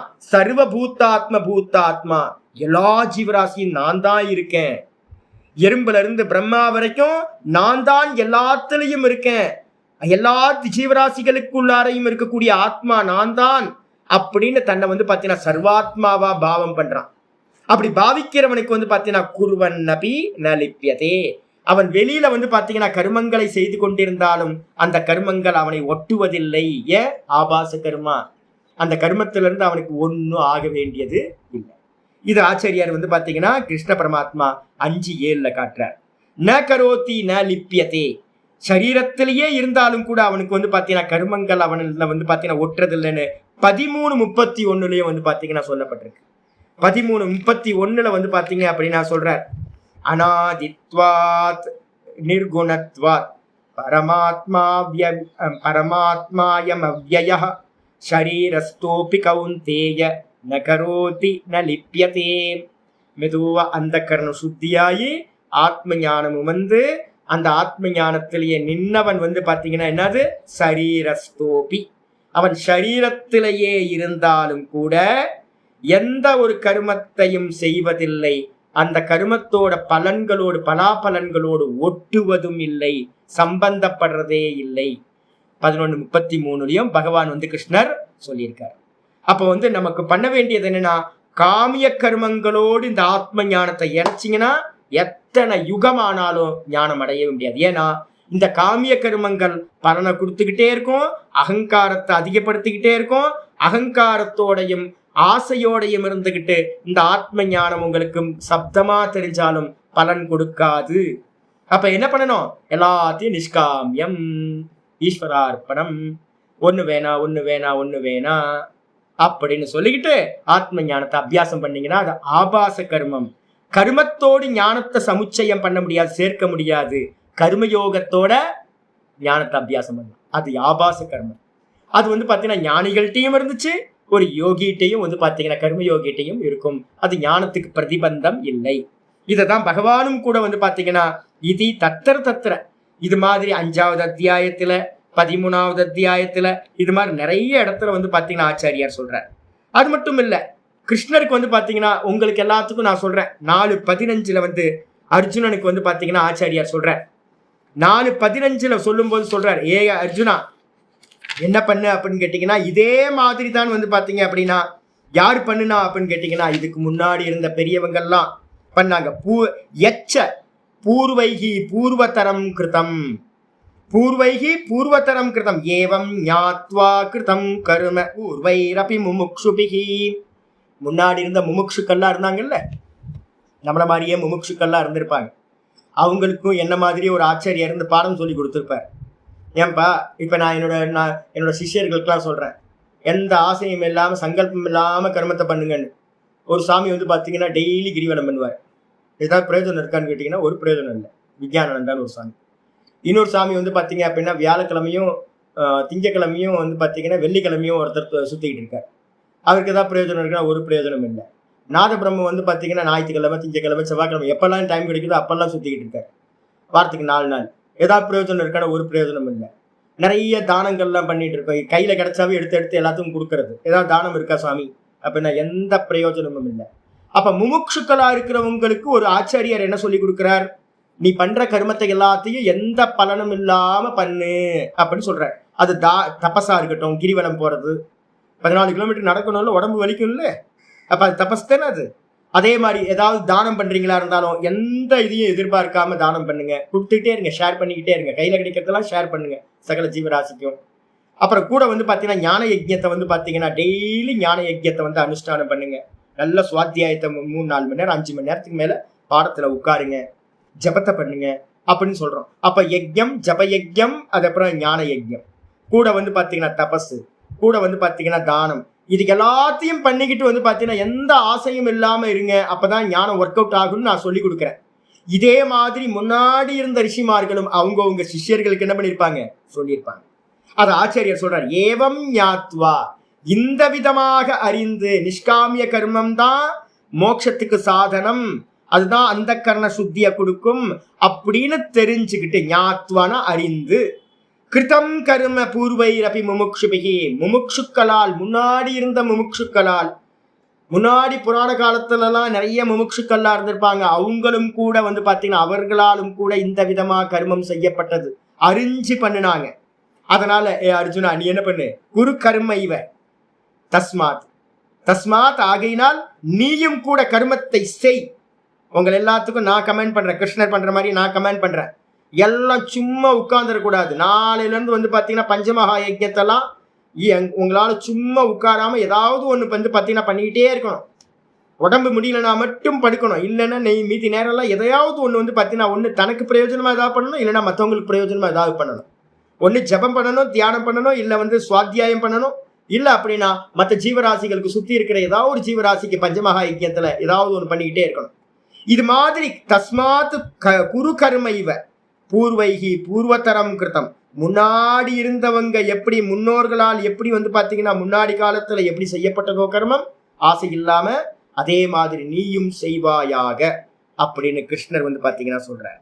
அப்போ வந்து பாத்தீங்கன்னா கீதால 18வது சாப்டர்ல சாத்விக யஜ்ஞம், சாத்விக தியாகம் அப்படின்னு ஒண்ணு சொல்லப்பட்டிருக்கு. சாத்விக தியாகம் அப்படின்னா என்ன சுவாமி அப்படின்னு கேட்டீங்கன்னா, சாத்விகம், ராஜசம், தாமசம் அப்படின்னு 3 விதமான தியாகம் சொல்லப்படுது. சந்நியாசம். இப்ப இந்த பாடம் வந்து ஆரம்பிக்கும் போதே சந்நியாசத்துல இருந்து ஆரம்பிக்க போறோம். அப்போ வந்து பாத்தீங்கன்னா இப்ப நாங்க என்ன சுவாமி பண்றது, சந்நியாசம் பண்ணட்டுமா, என்ன பண்ணட்டும், வேஷதாரி சன்னியாசியெல்லாம் ஆக வேணாம். வேஷதாரி சன்னியாசிலாம் ரொம்ப டேஞ்சர். அதனால அகங்காரம் ரொம்ப பெருசாயிடும். இருக்கிறதுலே பெரிய அகங்காரம் யார்கிட்ட இருக்கு, சன்னியாசிகள்ட்ட இருக்கிற அகங்காரம். நீங்க பக்கத்துல போக முடியாது, தூரத்துல இருந்து நமஸ்காரம் பண்ணிட்டு போயிட்டீங்கன்னா தப்பிச்சிருவீங்க. பக்கத்துல போனீங்க, சன்னியாசிகளோட அகங்காரம் உங்க பக்கத்துல நெருங்க முடியாது. அப்பதான் நீங்க தெரியும், ஐயோ இது லௌகிகத்துல இருக்கிறவங்க அகங்காரத்தை காட்டிலும் இது அதிகமா இருக்கே அப்படின்னு. அதனால வந்து பாத்தீங்கன்னா வேஷதார சந்நியாசம் நமக்கு தேவையில்லை. அப்ப என்ன சன்னியாசம் வேணும், ஆச்சாரியார் 18:9 வந்து பாத்தீங்கன்னா ஒரு சன்னியாசம் சொல்ற. எது சாத்விக சந்நியாசம் அப்படின்னா, காரியமித்யேவ யத்கர்ம, இது எனக்கு செய்யத்தக்கது, நான் கிரகஸ்தனா இருக்கேன், பஞ்சமகா யஜ்ஞம் நான் பண்ணணும், டெய்லி யஜ்ஞம், தானம், தபஸ் இதெல்லாம் வந்து பாத்தீங்கன்னா நான் நித்தியம் பண்ணிக்கிட்டு இருக்கணும், என்னோட டியூட்டி அது. கர்த்தவியம் இது யத்கர்ம நியதம் கிரியதே அர்ஜுன, நித்தியமா வந்து பாத்தீங்கன்னா எந்த கர்மம் செய்யப்படுகிறதோ, எப்படி பண்ணணும், டியூட்டி அப்படின்னு நினைச்சுக்கிட்டு பண்ணப்படுதோ. கூடவே என்னது, சங்கம் தெக்துவா, அபிமானத்தை விட்டுட்டு. அபிமானத்தை விட்டுன்னா எங்கேயாவது ஸ்லேவுக்கு அபிமானம் வருமா, நான் ரொம்ப பெரிய ஸ்லேவ் ஆக்கும் அப்படின்னு அபிமானம் வரும். ஸ்லேவ்ல என்ன பெரிய ஸ்லேவ், சின்ன ஸ்லேவ், எல்லாமே ஸ்லேவ் தான். பகவானுக்கு வந்து பாத்தீங்கன்னா எல்லாரும் வந்து பாத்தீங்கன்னா ஸ்லேவ் தான் நம்ம எல்லாம். அதனால வந்து பாத்தீங்கன்னா நீங்க பெருசு நான் சின்னவன் அது மாதிரிலாம் ஒன்றும் இல்லை, ஒரு கிரேட்னஸும் இல்லை என்கிட்ட, எல்லாம் பகவானோடது அப்படின்ட்டு வந்து பாத்தீங்கன்னா பற்றுதலை விட்டுட்டு ஒரு டியூட்டி வந்து பாத்தீங்கன்னா ஒரு ஸ்லேவ் மாதிரி இருந்துகிட்டு, சங்கம் தெக்துவா பலம் செய்வ, சங்கத்தை விட்டுட்டு பலனையும் ஆசையை விட்டுட்டு எந்த கர்மா பண்ணீங்கன்னா பலன் கிடைக்குங்க. அதனால அதை பத்தி யோசிக்க வேணும்.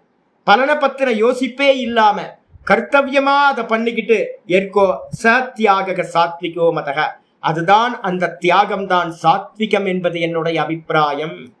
அப்ப வந்து பாத்தீங்கன்னா என்ன பண்ணணும், கர்மத்தை பண்ணிக்கிட்டே பலன் மேல இருக்கிற ஆசையையும் இதையும் விட்டுட்டீங்கன்னா, பற்றுதலையும் விட்டுட்டீங்கன்னா அதுதான் சந்நியாசம், சாத்விக தியாகம், சாத்விக சந்நியாசம் அப்படின்னு 18:9 சொல்லியிருக்க. இந்த விதமா வந்து பாத்தீங்கன்னா யார் பண்ணா இதே மாதிரி, இங்க வந்துருங்க, மெயினுக்கு வந்துருங்க. அப்ப எப்படி பண்ணாங்க அப்படின்னு கேட்டா ஆச்சாரியர் சொல்றாரு, கர்மனைவகி சம்சித்திம் ஆஸ்திதா ஜனகாதயா, கர்மத்தினாலேயே வந்து பாத்தீங்கன்னா முன்னாடி இருந்த ஜனகர் முதலியவர்களும் வந்து பாத்தீங்கன்னா என்ன பண்ணாங்க, சித்தியை அடைந்தார்கள். சம்சித்திம் ஆஸ்திதா ஜனகாதய, நல்ல சித்தியை வந்து பாத்தீங்கன்னா ஜனகர் முதலியவர்களும் கூட அரசாட்சி பண்ணிக்கிட்டே, ராஜ்ய பரிபாலனம் பண்ணிக்கிட்டே வந்து பாத்தீங்கன்னா கர்மத்தை டியூட்டியை பண்ணிக்கிட்டே அவங்க சம்சித்தியை அடைந்தார்கள். இது தத்து பிரவிபஜ்ய விக்னேயம், இது மாதிரி யாராவது சொல்லுவாங்க. அப்ப என்ன பண்ணணும் தெரியுங்களா, எல்லாம் ஜனகர் எக்ஸாம்பிள் சொல்றீங்கல்ல, எங்க கேட்டாலும் வந்து பார்த்தீங்கன்னா ஜனகர் இப்படி பண்ணார், ஜனகர் இப்படி பண்ணார், ஜனகர் இப்படி பண்ணார், நானும் வந்து கிரகஸ்தாசிரமத்தில் இருக்கிறேன் அப்படின்னு. ஜனகர் என்ன பண்ணாருன்றது தெரியணும்ல. நான் ஏற்கனவே வந்து பார்த்தீங்கன்னா நான் போட்டேன்னா என்னன்னு தெரியல, ஜனகரோட சம்பஜி போட்டால் நான் பாஸ் பண்ணேன்னா என்னன்னு தெரியல. ஏதாவது போட்டேன் நான் உங்களுக்கு வாட்ஸ்அப்பில் எதுவும் போடல, இது மறந்துட்டேன். நான் போடுறேன், நான் இன்னைக்கே போடுறேன். ஜனகர் வந்து பார்த்தீங்கன்னா என்ன ஸ்லோகம், அது சம்ஸ்கிருதத்தில் இருக்குன்னு நினைக்கிறேன், இன்னும் இங்கிலீஷில் இருக்கா இல்லைன்னு தெரியல. ஜனகர் வந்து சொல்றார், மிதிலா வந்து பார்த்தீங்கன்னா பத்தி எரியும் போது இவர் பாடம் படிச்சுட்டு இருக்கும்போது சன்னியாசிகள் எல்லாம் என்ன பண்றாங்க, மிதிலாபுரி பத்தி எரியுது அப்படின்னா ஐயோ கௌப்பீனெல்லாம் காய வச்சிருந்தேன்னு ஓடுறாங்க. இருக்கிறதே கௌப்பீனம் தான், அது ஒன்றும் பெரிய விஷயம்லாம் இல்லை. எல்லாம் அலறி அடிச்சுட்டு கௌப்பீனத்தை எடுக்கிறேன். சொல்லியிருக்கேன், ஆனால் வந்து நான் உங்களுக்கு அனுப்பலை. ஆமாம், சம்பஜி எனக்கு அனுப்புனாரு, அதை நான் வாட்ஸ்அப்பில் போடாமல் விட்டுட்டேன்னு நினைக்கிறேன். வந்திருக்கா? சரி சரி. அப்போ வந்து பார்த்தீங்க அப்படின்னா இவர் சொல்றாரு, சாமி பாடம் எடுங்க சாமி, என்ன ஆக போகுது, எனக்கா பற்றிக்குது, மிதிலாபுரி தானே பற்றி எரியுது, எனக்கு ஒன்றும் ஆகலைல்ல, எனக்கா பற்றிக்கிச்சு. நீங்கள் அது பாட்டுக்கு அதெல்லாம் சேவகர்களாக இருக்காங்க, அதை தான் அவங்கவுங்க பார்ப்பாங்க. என்னோட டியூட்டி வந்து பார்த்தீங்கன்னா இப்போ பாடம் படிக்கிறதுக்கு வந்திருக்கேன், நீங்கள் பாடம் உபனிஷத்து சொல்லுங்கள் சாமி, நான் கேட்டுட்டு இருக்கேன் அப்படின்னு. அப்போ என்ன அர்த்தம் அப்படின்னா அந்த அளவுக்கு டிட்டாச்மெண்ட்டாக வந்து பார்த்தீங்கன்னா ஜனகர் இருந்தார். அதனால ஜனகரை வந்து பார்த்தீங்கன்னா நம்ம ஒப்பிடணும் அப்படின்னா ரொம்ப விஷயம். அதனால ஆச்சாரியர் என்ன பண்ணுறாரு தெரியுங்களா, அவரோட காலத்துலேயும் ஜனகரை தப்பாக மிஸ்யூஸ் பண்ணியிருக்காங்க. அதனால ஆச்சாரியர் இங்கே சொல்றாரு, தத்து பிரவிபஜ்ய விஜ்ஞேயம். அப்ப ஜனகரை பத்தின விஷயத்துல பிரிச்சு தெரிந்து கொள்ள வேண்டும். அந்த அந்த ஜனகரோட விஷயத்த நம்ம கொஞ்சம் விசாரம் பண்ணி தெரிஞ்சுக்கணும். பிரிச்சு எப்படி பிரியணும், அங்க மந்திரம் இருக்கு, கர்மனைவகி சம்சித்திம் அப்படின்னு ஒரு வார்த்தை இருக்கு. கர்மத்தினாலேயே அவர்கள் சித்தியை அடைந்தார்கள் அப்படின்னு இருக்கு வார்த்தை. கர்மத்தினாலேயே சித்தி அடைஞ்சாங்கன்னு இந்த ஊர்ல இருக்கவங்க எல்லாமே சித்தியா இருக்கணுமே ஜி. எங்க அப்பாக்கெல்லாம் வந்து பாத்தீங்கன்னா 4 முறை சித்தியா இருக்கணும், என் தாத்தா வந்து பாத்தீங்கன்னா முக்தனா இருக்கணும், என் பாட்டன் வந்து பாத்தீங்கன்னா முக்தனா இருக்கணும். ஏன்னா எல்லாருமே ஒரே கர்மியா தான் இருந்தாங்க கடைசி வரைக்கும். நான் பாக்குற வரைக்கும் எங்க அப்பா வந்து பூர்வாசிரமத்துல என்னோட அப்பா கர்மி, மகா கர்மி, உட்காரவே மாட்டார். அப்ப அவர்லாம் முக்தி அடைஞ்சாரா, ஜனகர்ம முக்தி அடைஞ்ச மாதிரி. சம்சித்தின்ற வார்த்தைனா என்ன அப்படின்னு பிரிச்சு தெரிஞ்சுக்கணும். எப்படி ஆச்சாரிய சொல்ற தற்கதம் எப்படி பிரிச்சு தெரிஞ்சுக்கிறது அப்படின்னு கேட்டீங்கன்னா ஆச்சாரிய சொல்றாரு, எதி தாவத்து பூர்வம் ஜனகாதயக தத்துவ விதக அப்படி. எப்படி வந்து பாத்தீங்கன்னா ஜனகரை வந்து பாத்தீங்கன்னா ஒரு பட்சத்துல எடுத்துங்க, எதி ஒருவேளை பூர்வம் ஜனகாதயக முன்னாடி இருந்த ஜனகர் முதலியவர்கள்லாம், தாவத்துனா முதல்ல ஒருவேளை வந்து முதல் பட்சத்துல சொல்றோம், ஒருவேளை ஜனகர் முதலியவர்கள் தத்துவவிதக அப்படி தத்துவத்தை அறிந்தவர்களா அனுபூதி செய்தவர்களா இருந்தாங்களா கூட அப்படி வச்சுக்கிட்டோம் அப்படின்னா, பிரவிற்த்த கர்மனகஸ்யுகு அவங்க வந்து பாத்தீங்கன்னா அவங்க ராஜ்ய பரிபாலனத்திலாம் அவங்களோட கர்மத்திலலாம் ஈடுபட்டு இருந்தாங்க. ஜனகர், வசிஷ்டர், இது மாதிரி வியாசர், இது மாதிரி மகரிஷிகள்லாம் அவங்க கர்மத்தை பண்ணிட்டு இருந்தாங்க, தத்துவத்தை அறிந்தவர்களா இருந்து. அப்ப அப்படி வச்சுக்கிட்டோம் அப்படின்னா தே லோக சங்கிரகார்த்தம்.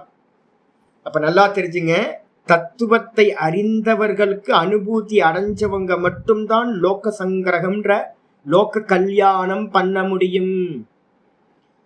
தனக்குன்னு இனி அடைய வேண்டியது ஒன்றுமில்லை அப்படின்னு ஒருத்தன் வந்ததுக்கு பிறகுதான் அவன் பண்ற கர்மா இந்த உலகத்துக்கான கர்மாவா இருக்கும். இல்லைன்னா ஒரு குரூப்பிசத்தை கிரியேட் பண்ணி வச்சிருவான், ஒரு இன்ஸ்டிடியூஷனை கிரியேட் பண்ணி அவன் என்ன பண்ணுவான், மற்றவங்களாம் தப்பு தான் தான் சரி அப்படின்னு ஒரு குரூப்பை கிரியேட் பண்ணிடுவான். எல்லா குரூப்பும் அப்படிதான் உண்டாயிருக்கு மொத்தமும். இப்ப பாருங்களேன், ஒரு 70s முன்னாடி இருந்த பெரியவங்களுக்கு இந்த மொத்த உலகமும் அவங்களோட தான் இருந்துச்சு. 70s அப்புறம் வந்து பாத்தீங்க அப்படின்னா 60s ஆரம்பிச்சிருச்சு, மெதுவா ஸ்டார்டிங் ஆயிடுச்சு. 1960s அப்புறம் வந்து பாத்தீங்கன்னா எல்லாம் குரூப்பா. இப்பெல்லாம் எல்லாரும் ஏத்துக்கிற மாதிரி ஒருத்தர் மகான் இருக்காரு அப்படின்னு கேட்டீங்கன்னா இல்லை, யாரும் இல்லை. எல்லாரும் என்ன பண்ணாங்க அப்படின்னு கேட்டீங்கன்னா குரூப்பை கிரியேட் பண்ணாங்க. ஏன் அப்படின்னு கேட்டீங்கன்னா, முன்னாடி இருந்தவங்க தத்துவத்தை அறிந்த பிறகு வந்து பாத்தீங்கன்னா அவங்களுக்கு செய்ய வேண்டியது இல்லை, அவங்க பண்றதுனால லோக சங்கிரகமா லோக கல்யாணமா இருந்துச்சு. அப்போ தத்துவத்தை அறிந்தவங்களா ஜனகர் முதலியவர்களை வச்சுக்கிட்டோம் அப்படின்னா, வசிஷ்டர், ஜனகர், இது மாதிரி ஆட்களை அவங்க வந்து பாத்தீங்கன்னா எதுக்காக கர்மம் பண்ணாங்க, லோக சங்கிரகார்த்தம்.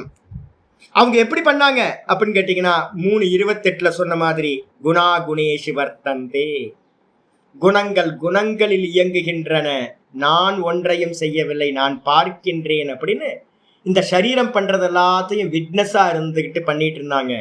அவங்களோட சரீரத்தை யாரு ஹேண்டில் பண்ண அப்படின்னா பரமேஸ்வரன் என்ன பண்றார், அவங்களோட சரீரத்தை யூஸ் பண்ணி இந்த லோகத்துக்கு கல்யாணம் பண்றார். இந்த லோகத்துக்கு யார் கல்யாணம் பண்ண முடியும், மனுஷன் பண்ண முடியாது, ஈஸ்வரன் தான் பண்ண முடியும். ஈஸ்வரன் தான் அந்த சரீரத்தை ஹேண்டில் பண்ணி குருவோட அந்த முக்த புருஷனோட சரீரத்துல தனக்கா எடுத்துக்கிட்டு காரியம் பண்றார். அந்த ஞானி என்ன பண்றார்? அந்த ஞானிக்கு வந்து பாத்தீங்கன்னா எந்த சங்கல்பமும் இல்லை, எந்த காமமும் இல்லை. அவர் என்ன பண்றார்? குணங்களில் இயங்குகின்றன, எனக்கு இதுக்கு சம்பந்தமே இல்லை அப்படின்னு அவர் இருக்கார். இது ஞானேன ஏவ சம்சித்திம் ஆஸ்திதாக. இந்த விதமா அந்த ஜனகர் முதலியவர்கள் ஞானத்தினாலேயே சம்சித்தியை அடைந்தவர்களாக இருந்தார்கள். சம்சித்தினா மோட்சத்தை அடைஞ்சவங்களா இருந்தார்கள் அப்படின்னு அர்த்தம் எடுக்கணும். கர்ம சந்நியாசே பிராப்தே அபி, அவங்களுக்கெல்லாம் வந்து பாத்தீங்கன்னா சந்நியாசம் எடுத்திருக்கிறதுக்கு வாய்ப்பு இருக்கும். நான் சொன்னேன்ல, ஜனகருக்கு உபதேசம் பண்ணிட்டு அவரோட குருவா இருக்கிற யாக்ஞவல்யர் என்ன பண்ணார்? காத்தியாயினி அப்புறம் மைத்திரேயின்னு 2 ஒய்ஃபுக்கும் தன்னோட சொத்தை வந்து பாத்தீங்கன்னா விவாகம் பண்ணி கொடுத்துட்டு நான் காட்டுக்கு போறேன் அப்படின்னு நிஷ்டைக்காக என்ன பண்ணார்?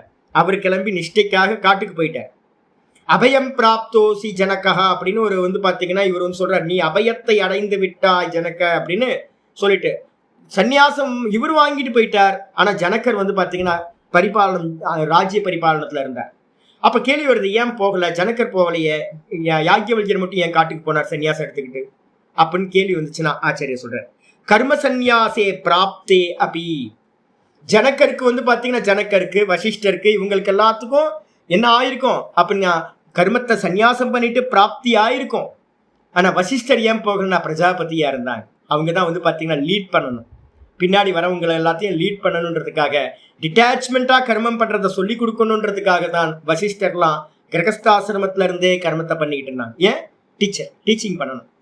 இப்ப நான் சொல்றேன், நான் என்ன மாதிரி நடக்கணும், நான் உங்களுக்கு திரும்ப திரும்ப நான் இப்படி பண்றோம் அப்படி பண்றேன்னு ஏன் சொல்றேன் அப்படின்னா, நான் பண்றேன்னா நீங்களும் அதை பண்ணுங்கன்றதுக்காக தான் நான் சொல்றது. அப்போ ஒரு டீச்சர் ஸ்தானத்துல இருக்கிறவங்க என்ன பண்ணுவாங்க? நடந்து காட்டுறதுக்காக. ஜனகருக்கு என்ன இருந்திருக்கும் அப்படின்னா பெரிய விசாரம் வந்து பாத்தீங்கன்னா நிறைய டீக்காக்காரங்களாம் பண்றாங்க. ஜனகருக்கு வந்து பாத்தீங்கன்னா ஏதோ ஒரு சந்தர்ப்ப சூழ்நிலை, அவர் வந்து பாத்தீங்கன்னா ராஜ்யத்தை வந்து பாத்தீங்கன்னா ஷிஃப்ட் பண்றதுக்கு யாரோ ஒரு போஸ்டிங்ல உட்கார வைக்கிறதுக்கு, ராஜா போஸ்டிங்ல அந்த சமயத்துல ஆள் சரியா இருந்திருக்க மாட்டாங்க.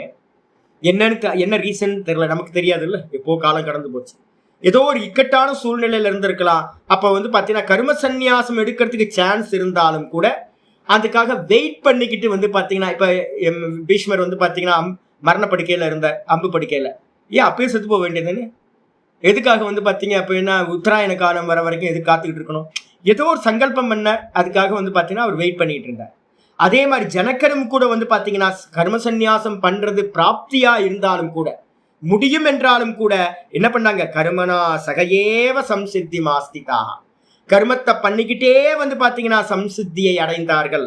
ந கர்ம சந்நியாசம் கிருதவந்தக இது ஏஷ அர்த்தக, அவங்க கர்ம சந்நியாசத்தை பண்ணல. அப்ப அவங்க எப்படி பண்ணிருப்பாங்க கர்மத்தை அப்படின்னு கேட்டீங்கன்னா, நான் பண்ணவில்லை, சிவானந்த சுவாமி பண்ண மாதிரி நான் பண்ணவில்லை, கர்மம் நடக்குது, குணங்கள் இயங்குகின்றது, நான் எதையும் செய்யவில்லைன்னு பலன் மேலையும் ஆசை இல்லை, பற்றுதலும் இல்லாம அவங்க கர்மத்தை பண்ணிக்கிட்டு இருந்தாங்க. அப்படியே ஞான நிஷ்டையும் அடைந்தார்கள் அப்படின்னு அர்த்தம் எடுக்கணும். அத ந தே தத்துவ விதகா, 2வது பட்சம் வந்துருங்க. அவங்க தத்துவத்தை அறியாதவர்கள்னு வச்சுக்கிட்டோம்னா என்ன ஆகும்? ஒருவேளை அவங்களுக்கு தத்துவமே தெரியல சாமி அப்படின்னு தெரியாதவர்கள், ஞானி, இங்க ஜனகருக்கு வந்து இன்னும் அனுபூதி ஆகல, நான் சொன்ன ஒரு கிளிம்ஸ், அந்த ஒரு கிளிம்ஸ் வரல, ஆத்ம ஞானம் வரல அப்படின்னு எடுத்துக்கிட்டோம் அப்படின்னா, அப்ப சொல்றார், அவங்க என்ன பண்ணாங்கன்னா குருநாதர் சொல்லிட்டு போயிருப்பார் ஜனகருக்கு, யாக்ஞவல்யர், ஏன்பா நான் உனக்கு உபதேசம் பண்ணிட்டேன், நீ என்ன பண்ண அப்படின்னா உனக்கு நடுவுல ஏதோ கொஞ்சம் பிரதிபந்தங்கள் இருக்கு, பிரதிபந்தனா தடைகள் இருக்கு, அந்த கரண சுத்தி கொஞ்சம் கேப் இருக்கு, அதனால நீ என்ன பண்ணு, ஒரு சாந்தோக்கியத்துல வந்து பாத்தீங்கன்னா விரோச்சன இந்திரனுக்கு வந்து என்ன பண்றாரு அப்படின்னா உபதேசம் பண்றார், பிரம்மா உபதேசம் பண்றார். அப்ப உபதேசம் பண்ணும்போது வந்து பாத்தீங்கன்னா இந்த சரீரமே தேகமே ஆத்மான்னு எடுத்துக்கிட்டு விரோச்சனன் வந்து பாத்தீங்கன்னா போயிட்டான், அசுரகுல ராஜா. அப்புறம் இந்திரனுக்கு வந்து பாத்தீங்க அப்படின்னா 4 முறை உபதேசம் பண்றார். முதல்ல வந்து பாத்தீங்கன்னா ஒரு 25 எத்தனை வருஷம், 32 வருஷம் 32 வருஷம் பண்ணிட்டு வந்தோடனே ஒரு உபதேசம் பண்ணோடனே இவன் என்ன பண்ணிட்டான், நம்ம விரோச்சனன் வந்து அசுரகுல இவன் வந்து பாத்தீங்கன்னா தேகமே ஆத்மான்னு எடுத்துட்டு போயிட்டான். இவனுக்கு கொஞ்சம் டவுட் வந்துச்சு இந்திரனுக்கு, இந்த தேகமே ஆத்மாவா எப்படி இருக்கும் அப்படின்னு டவுட் பண்ணோன்னே திரும்ப போய் ஒரு 32 வருஷம் தபஸ் பண்ணுன்ற. திரும்ப போய் வந்தோடனே வந்து பாத்தீங்கன்னா சொப்பனத்தில் இனி எவனை பார்க்கிறாயோ அவனே வந்து பாத்தீங்கன்னா ஆத்மான்றார். சொப்பனத்துல பாக்குறவன் தான் காலில் இருந்துச்சோன்னு எல்லாம் போயிடுறானே, எப்படி சொப்பனத்துல பாக்குறவங்க வந்து பாத்தீங்கன்னா ஆத்மாவா இருக்க முடியும்? டெய்லி வந்து போயிட்டு இருக்கானே அவன் அப்படின்னு வந்து பாத்தீங்கன்னா, இல்லையே டவுட்டா இருக்க, போ திரும்ப போய் ஒரு 32 வருஷம் தபஸ் பண்ணுன்ற. 32 வருஷம் தபஸ் பண்ணிட்டு வந்தோன்னா தூக்கத்துல எவன் வந்து பாத்தீங்கன்னா ஒன்னும் தெரியல நான் சுகமா இருந்தேன்னு சொல்றான், அவன் தான் வந்து ஆத்மான்ற. ஐயோ, தூக்கத்துல இருக்கிறவனும் வந்து பாத்தீங்கன்னா லிமிட்டா இருக்கானே, அன்லிமிட்டா தெரியலையே எனக்கு அப்படின்னு. திரும்ப ஒரு 5 வருஷம் பண்ணு, நான் கொஞ்சம் சுருக்கு வேற விதமா சொல்றேன்.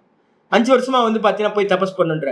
32 32 32 3 32 96 வருஷம் பிளஸ் ஒரு 5 வருஷம் 101 வருஷம் வந்து பாத்தீங்கன்னா தபஸ் பண்றான் இந்திரன்.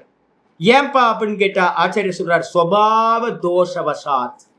இவனோட பார்வை வந்து பாத்தீங்கன்னா எப்படி இருக்குன்னா, இந்த ஆத்மாவை வந்து பாத்தீங்கன்னா சரியா நிர்குண நிராகாரமா அகர்த்தாவா அபோக்தாவா பாக்குறது, சர்வ வியாபகமா பாக்குறதுக்கு தடையா இருக்கிறதா நிறைய தோஷங்கள் இருக்கு. அந்த தோஷத்தை வந்து பாத்தீங்கன்னா போக்குறதுக்காக தான் 101 வருஷங்கள் தபஸ் பண்ண வேண்டி இருந்துச்சு அப்படின்னு ஆச்சாரியார் பாஷ்யம் பண்றார். அப்ப வந்து பாத்தீங்கன்னா ஜனக்கருக்கு கூட வந்து பாத்தீங்கன்னா ஒருவேளை ஞானம் உண்டாகலன்னு வச்சுங்களேன், உபதேசம் பண்ணிட்டார். அப்ப ராஜ்ய பரிபாலனை எதுக்காக பண்ணார்? தே அத ந தே தத்துவ விதக, அவர்கள் தத்துவத்தை அறியாதவர்களா இருந்தார்கள் அப்படின்னு வச்சுக்கிட்டோம் அப்படின்னா, ஈஸ்வரார்பிதேன கர்மனா. அப்ப ஜனக்கர் முதலியவர்கள் என்ன பண்ணிருப்பாங்க?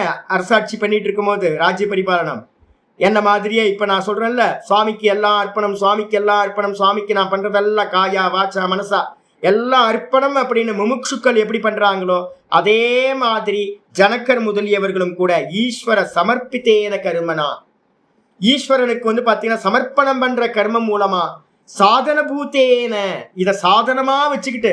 அப்ப ராஜ்ய பரிபாலனம் என்னது? சாதனம். இப்ப நான் பாடம் படிச்சு கொடுக்கறது என்னது? சாதனம். இதே மாதிரி ஒவ்வொருத்தரும் யஜ்யம் தானம் தபஸ் அப்படின்னு யாரெல்லாம் வந்து மோட்சுக்கள் வந்து பாத்தீங்கன்னா சாதனமா வச்சுக்கிட்டு ஈஸ்வரார்ப்பணமா பண்ணிக்கிட்டு இருந்தாங்களோ அவங்க என்ன பண்றாங்க? சம்சித்திம். சம்சித்திம்ன்றதுக்கு அர்த்தம் முந்தின பட்சத்துல சம்சித்திம்ன்றதுக்கு அர்த்தம் மோட்சத்தை, ஜீவன் முக்திய. இந்த இடத்துல சம்சித்திம்ன்றதுக்கு அர்த்தம் சத்துவ சுத்தின்னு எடுக்கணும். அப்ப வந்து பாத்தீங்கன்னா சம்சித்தின்றதுக்கு அர்த்தம், சித்தினா என்ன அர்த்தம்? சத்துவ சுத்தி, அந்தக்கரண சுத்தியை அடைந்து ஞான உற்பத்தி லட்சணாம்பா சம்சித்திம். அல்லது வந்து பாத்தீங்கன்னா இந்த கர்மத்து மூலமா நடுவுல இருந்த பேரிகேட்டர் எல்லாத்தையும் தூக்கி போட்டு பிரதிபந்தங்கள் நீங்கி அவங்க ஞானம்ன்ற சித்தியை அடைந்தார்கள். ஒண்ணு இதை அடையல, எதனா அந்தக்கரண சுத்தியை அடைஞ்சாங்க, இல்ல அப்படின்னா அது மூலமா வந்து பாத்தீங்கன்னா ஞானத்தையும் அடைந்தார்கள் அப்படின்னு எடுத்துக்கொள்ள வேண்டும். ஜனகாதயக இது வியாக்கியம். இந்த விதமா ஜனக்கர்களோட கர்மத்தை எடுத்துக்கணும். அப்ப ரெண்டு பட்சம், ஜனக்கர் முதலியவர்கள் தத்துவத்தை அறிந்தவர்களா இருந்திருந்தாங்கன்னா லோக சங்கிரகம், ஒருவேளை தத்துவத்தை அறியாம இருந்தாங்கன்னா நிஷ்காமிய கர்மமா ஈஸ்வரார்ப்பண புத்தியா அந்தக்கரண சுத்தி மூலமா அவங்க சம்சித்தியை அடைந்தார்கள், ஞானத்தை அடைந்தார்கள்னு அர்த்தம் எடுத்துக்கணும்.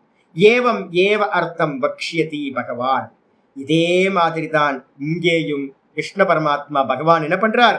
சத்வசுத்தையே கர்ம குர்வந்தி இது 5:11 வந்து பாத்தீங்கன்னா சொல்றார், யோகின கர்ம குர்வந்தி.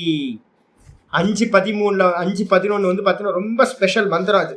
5:11 தான் நம்ம வந்து பாத்தீங்கன்னா ஃபாலோ பண்ணணும். நம்ம என்ன பண்ணணும் சுவாமி அப்படின்னு கேட்டீங்கன்னா ஆச்சாரியார் சொல்றார், காயேன மனசா புத்தியா. இப்ப நம்ம எல்லாம் இந்த ஸ்லோகத்தை ஃபாலோ பண்ணணும்.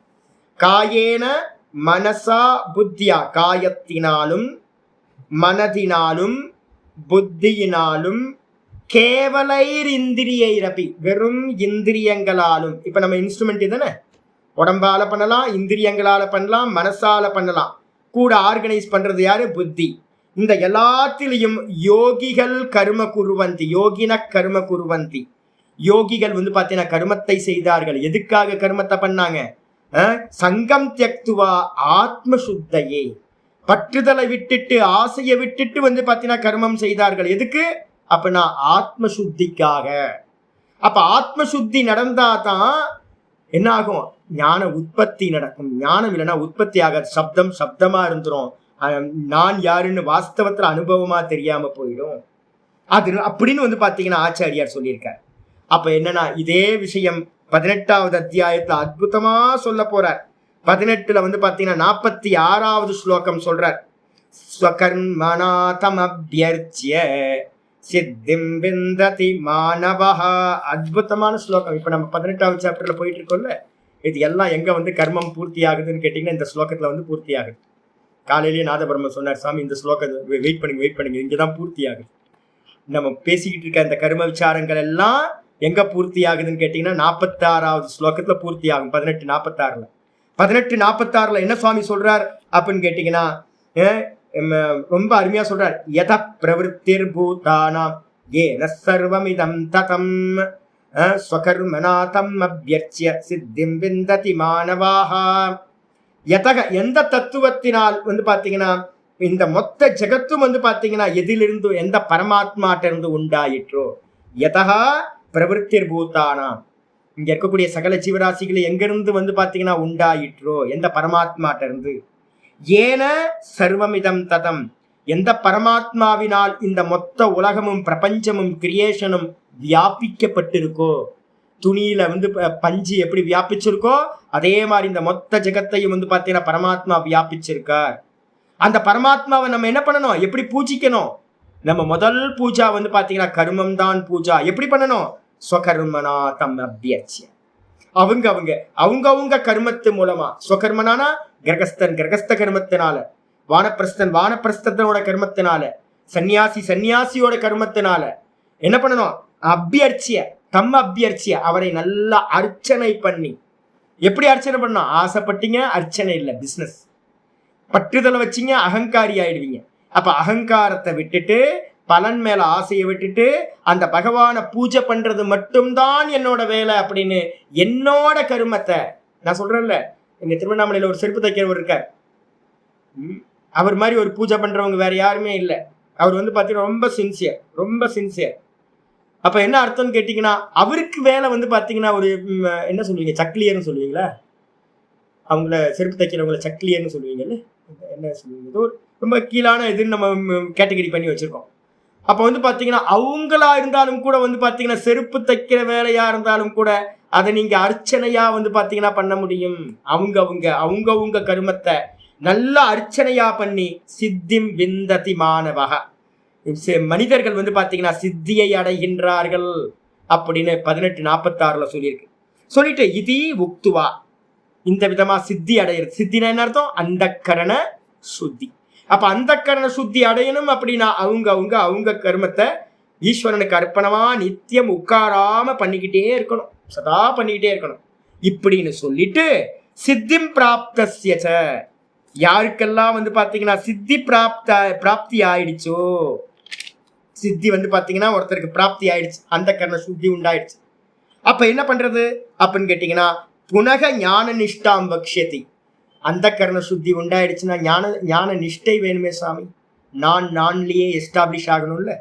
அதுக்கு பாத்தீங்கன்னா ஆச்சாரியார் சித்திம் பிராப்தோ யதா பிரம்ம ததாப்னோதி 50வது ஸ்லோகம் 18:50 பாத்தீங்கன்னா சொல்றார், சித்திம் பிராப்தோ யதா பிரம்ம ததாப்னோதி நிபோதமே சமாசேனைவ கௌந்தேய நிஷ்டா ஞானஸ்ய யாபரா அப்படின்னு நிஷ்டைக்கு என்ன பண்ணணும்ன்றத பாத்தீங்கன்னா சித்தின்ற அர்த்தத்தை ஆச்சாரியர் என்ன பண்றார், 46வதுலயும் சித்தின்ற வார்த்தையை யூஸ் பண்றார். சித்திக்கு அர்த்தம் பாத்தீங்கன்னா அந்த கரண சுத்தி தான் சித்தி. அதை அடைஞ்சவன் என்ன பண்றான், 50வது ஸ்லோகத்தை சொல்றார், சித்தியை அடைந்தவன், அந்த கரண சுத்தியை அடைந்தவன் எப்படி ஞான நிஷ்டையை அடையிறான்னு நான் சுருக்கமா சொல்றேன், என்கிட்ட இருந்து கேட்டுக்கோ அப்படின்னு பாத்தீங்கன்னா இத்தியாதினா என்ற முதலான ஸ்லோகத்துல சொல்ல வர. அப்போ ஆச்சாரியர் சொல்றார், தஸ்மாத் ஆகையினால் கீதாசு முடிவுக்கு வந்துருங்க. கீதால பாத்தீங்க அப்படின்னா கேவலாத்யேவ தத்துவ ஞானாத் மோக்ஷ பிராப்தி, வெறும் பாத்தீங்கன்னா தத்துவ ஞானத்தினால்தான் மோட்சம் பிராப்தி ஆகும். அப்ப என்ன அர்த்தம், ந கர்ம சமுச்சிதாதி நிச்சிதக உக்தக, கர்மத்தோடு பாத்தீங்கன்னா மோட்சம் கிடைக்கவே கிடைக்காது. அப்ப என்ன பண்ணணும், கர்மம் கர்ம யோகம். கர்மத்துக்கு அப்புறம் என்ன வந்துடணும், கர்மம்னா என்னது, ஆசையோடு பலன்ல ஆசையோடு பற்றுதலோடு நம்ம எதெல்லாம் பண்றோமோ அதெல்லாம் கர்மம். அப்ப கர்மத்தில இருந்து நம்ம எங்க வந்துடணும், ஞான கர்ம யோகத்துக்கு வந்துடணும். அப்ப ஸ்டெப் என்னது, கர்மத்தை விட்டுட்டு கர்ம யோகத்துக்கு வந்துடணும். அதுக்கப்புறம் ஞானம் ஞான நிஷ்டா. அப்ப 4 ஸ்டெப் வச்சுங்க. கீதால பாத்தீங்கன்னா சொல்லப்பட்ட ஸ்டெப் எது, கர்மம் கர்மயோகம், ஞானம் ஞான நிஷ்டா. கர்மம் பாத்தீங்கன்னா கண்டிப்பா மோட்சத்தை கொடுக்காது. கர்மம் விட்டுறணும். கர்மத்தை விட்டுட்டு நம்ம கர்ம யோகத்துக்கு வந்துடணும். கர்மயோகத்துக்கு இன்னொரு பேர் என்னது? ஆபாச கர்மம். அப்ப கர்மயோகத்தை பண்ணிக்கிட்டே நீங்க வேதாந்தத்தை கேட்டீங்கன்னா ஆபாச கர்மம் அது கர்மம் இல்லை, எரிஞ்ச கயிறு மாதிரி உங்களுக்கு அந்த கர்ண சுத்தியை கொடுத்த ஞானத்தை உற்பத்தி பண்ணும். அப்ப ஞானத்தை உற்பத்தி ஆயிடுச்சு அப்படின்னா, ஞான உற்பத்தி நடந்துச்சுன்னா அதுலயே நிக்கிறதுக்கான நிஷ்டையும் இந்த கர்மயோகத்தினால்தான் சித்திக்கும். நிறைய ஆசைகள் வச்சிருந்தோம்னா மனசுல உட்கார முடியாது, கொஞ்ச நேரம் உட்கார முடியாது, தான்ல நிக்கிறது ரொம்ப கஷ்டம். அதனால பாத்தீங்கன்னா கர்மயோகம் தான் வாஸ்தவம். அப்ப பாத்தீங்கன்னா கேவலம் வெறும் ஞானத்தினால மோட்சம், அது கூட கர்மத்தை சேர்க்கவே கூடாது. இது நிச்சிதார்த்தம். இதுதான் கீதையோட நிச்சயமான அர்த்தம். யதாச்ச அயம் அர்த்தः, எந்த விதமா இந்த அர்த்தமோ, யதா எவ்விதமா இந்த அர்த்தம் இருக்கோ, ததா பிரகரணஷோ விபஜ்ய தத்திர தத்திர தரிசயிஷ்யாமஹ. நான் என்ன பண்ண போறேன், இது 2வது அத்தியாயத்துல வர பார்ட். இது நான் ஃபுல்லா 18 அத்தியாயத்துல எங்கெங்கெல்லாம் வருதோ அந்தந்த அக்கேஷன்லாம் அங்க நான் இதை பத்தி ரொம்ப எலாபரேட்டா நான் சொல்றேன் அப்படின்னு சங்கரர் பாத்தீங்கன்னா சொல்றார். சொல்லிட்டு தத்திர ஏவம், இந்த விதமா தர்ம சம்மூட சேதசோ மகதி சோகசாகரே நிமக்னஸ்ய அர்ஜுனஸ்ய. அர்ஜுனன் எப்படி இருக்கான் இந்த 2வது சாப்டர் 10வது ஸ்லோகத்துல எப்படி நிக்கிறான் அப்படின்னு கேட்டீங்கன்னா, முதல் ஸ்லோகத்திலேயே விஷாதத்தை தெளியப்படுத்திட்டான். ஐயோ சாமி, நான் பாத்தீங்கன்னா மயங்கி போயிருக்கேன், எனக்கு என்ன பண்றதுன்னே தெரியலையே, நான் பிச்சை எடுத்துட்டு போயிட்டுமா அப்படின்னு பாத்தீங்கன்னா அர்ஜுனன் கேட்டிருக்கான். எப்படி இருக்கான் அர்ஜுனன்? தர்ம சம்மூட சேதசோ, தன்னுடைய தர்மம் என்னன்னு தெரியாம முட்டாளா கன்ஃபியூஸ்டா இருக்கான். அப்படி கன்ஃபியூஸ்டா இருக்கக்கூடிய சித்தத்தை உடையவனுக்கு மகதி சோகசாகிரே நிமக்னஸ்ய, பெரிய சோகத்துல பாத்தீங்கன்னா மூழ்கி கிடக்கிறான் அர்ஜுனன். அப்படிப்பட்ட அர்ஜுனனுக்கு அந்யத்திர ஆத்ம ஞானாத் உத்தரணம், ஆத்ம ஞானத்துக்கு அந்நியமா வேற எந்த ஒரு உத்தாரணமும் பண்ண முடியாது, வேற எந்த உதாரணமும் பண்ண முடியாதுன்றதுக்காக அபஷ்யன்னு இதை பார்த்தவரா பகவான் என்ன பண்றாரு, இவனுக்கு பாத்தீங்கன்னா ஆத்மாவை பத்தி தெரியல, என் தாத்தா செத்து போயிடுவாரு, என்னோட குரு செத்து போயிடுவாரு, நான் கொன்றுவேன், அப்படி இப்படின்னு தப்பு தப்பா நிறைய நினைக்கிறான். இவன் ஒன்றும் கொல்லனா கூட எல்லாம் செத்து தான் போறோம். நேற்று ஒரு அம்மா என்கிட்ட கேட்டுச்சு, சாமி என் பையன் செத்து போயிட்டான் சாமி, நீயும் செத்து போவோம், நானும் செத்து போவேன், எல்லாம் செத்து போவோம் அப்படின்னா அப்படியே நின்று பாக்குது. என்னோட சாமி ஒரு ஆறுதல் சொல்லுவாருன்னு பார்த்தா சாமி பட்டு தம்முன்னு இப்படி சொல்லிட்டாரே அப்படின்னு. நான் என்ன ஆறுதல் சொல்றது, யதார்த்தம் தானே சொல்லணும். யதார்த்தம் என்ன, இதான் யதார்த்தம். என்ன ஆச்சு தெரியுங்களா உங்களுக்கு, இதெல்லாம் ராமர் பாத்தீங்கன்னா என்ன பண்றாரு, சப்த சிரஞ்சீவியில பாத்தீங்கன்னா அனுமனு ஒரு சப்த சிரஞ்சீவியில ஒரு சிரஞ்சீவி, அஸ்வத்தாமன், கிருப்பர், அதுக்கப்புறம் ஹனுமன், இவங்கெல்லாம் பாத்தீங்கன்னா சப்த சிரஞ்சீவியில ஒவ்வொருத்தர். சப்த சிரஞ்சீவி இப்பவும் இருக்கார், அனுமன் பாத்தீங்கன்னா இப்பவும் இருக்கார். இப்போ இங்க எல்லாம் ராமர் எல்லாம் பாத்தீங்க அப்படின்னா சரையு நதியில பாத்தீங்கன்னா உள்ள போறாங்க. அவரோட காலம் முடியும் போது 14,000 வருஷம் ராமர் ஆட்சி நடந்து முடிஞ்சோன்னே அவங்க எல்லாரும் பாத்தீங்க அப்படின்னா அந்த சரையு நதிக்குள்ள பிரவேசம் பண்றாங்க. எல்லாருக்கும் டவுட் என்னன்னு கேட்டீங்கன்னா, எங்க அனுமன், எங்க அனுமன் எல்லாத்துக்கும் கூடயே இருந்தார், எப்பவுமே கூடயே இருக்கிறவராச்சே, அனுமன் எங்க போனார்? பட்டாபிஷேகத்துக்கு இருந்தார். அப்போ கூட போகும்போது எல்லாம் சேர்ந்து ராமர் கூட போனாங்களே, எங்க போனாங்க அப்படின்னோன்னு யமன் பாத்தீங்கன்னா சுவாமிகிட்ட சொல்றான், சுவாமி ராமபிரான்ட்ட சொல்றான் யமன், சாமி டைம் ஆயிடுச்சு, நீங்க போக வேண்டிய டைம் ஆயிடுச்சு அப்படின்னு மெசேஜ் சொல்றான். மெசேஜ் சொன்னோன்னே சரி போலாம் அப்படின்னு, இல்ல வர முடியாது. ஏன் அப்படின்னா இந்த அனுமன் பாத்தீங்கன்னா தடையா நிக்கிறான், உள்ளே விட மாட்டேன்றான். கேட் வாட்ச்மேன் மாதிரி அனுமன் நிக்கிறான். என்னை பார்த்தான் அப்படின்னா உள்ளே விட மாட்டேன், நான் பாத்தீங்கன்னா அவனை ஜெயிச்சுலாம் உள்ள வர முடியாது. அதனால பாத்தீங்கன்னா அவனை எங்கேயாவது வெளியில அனுப்புங்க, அப்பதான் நான் உங்க பக்கத்துல வர முடியும் அப்படின்னு. அப்படியா சரி நான் அனுப்புறேன், பாக்குறேன் அப்படின்ட்டு இவர் ஓலையை படிச்சுட்டு மெசேஜை படிச்சுட்டு என்ன பண்றாரு, ஒரு ட்ரிக்ஸ் பண்ற ராமர். என்ன பண்றாருன்னா ஒரு சின்ன பூமியில ஒரு ஹோல்ஸ் போடுறார். ஹோல்ஸ் போட்டோன்னே இவரோட ரிங் பாத்தீங்க அப்படின்னா எடுத்து அதுக்குள்ளார போடுறார். ஹனுமா அப்படின்னு இங்க வா அப்படின்னு, என்ன சுவாமி அப்படின்னு, இந்த ரிங் பாத்தீங்கன்னா அதுல விழுந்துருச்சு, மோதிரம் அதுல விழுந்துருச்சு, நீ என்ன பண்ண அந்த ஓட்ட வழியா போய் அந்த ரிங்கை எடுத்துட்டு வா அப்படின்ற. எஸ் பாஸ் அப்படின்ட்டு உடனே ஓகே அப்படின்னு சொல்ற ஆளாச்சு. உடனே தன்னோட ரூபத்தை சின்னதா மாத்திக்கிட்டு அந்த ஹோல்ஸ் வழியா கீழே போறார். போனா பாதாளத்துக்கு லோகத்துக்கு போகுது. அது போயிட்டே இருக்கு. பாதாள லோகத்துக்கு போனோன்னு அங்க பார்த்தா ஏகப்பட்ட ரிங்கு கிடக்குது. இதே மாதிரி ரிங் பாத்தீங்கன்னா மூட்டையா ரிங்கா கிடக்குது. ஐயோ என்ன இவ்வளவு ரிங் இருக்கு, எந்த ரிங் சுவாமி போட்டார், சாமி போட்ட ரிங் எது அப்படின்னு இவரால் கண்டுபிடிக்க முடியல. நான் போட்ட ரிங்கை கொண்டு வான்ட்ட இவர் தேடிக்கிட்டு இருக்காரு, சுவாமி போட்ட ரிங் எது அப்படின்னு. எல்லாம் ஒரே மாதிரி ரிங்கா இருக்கு.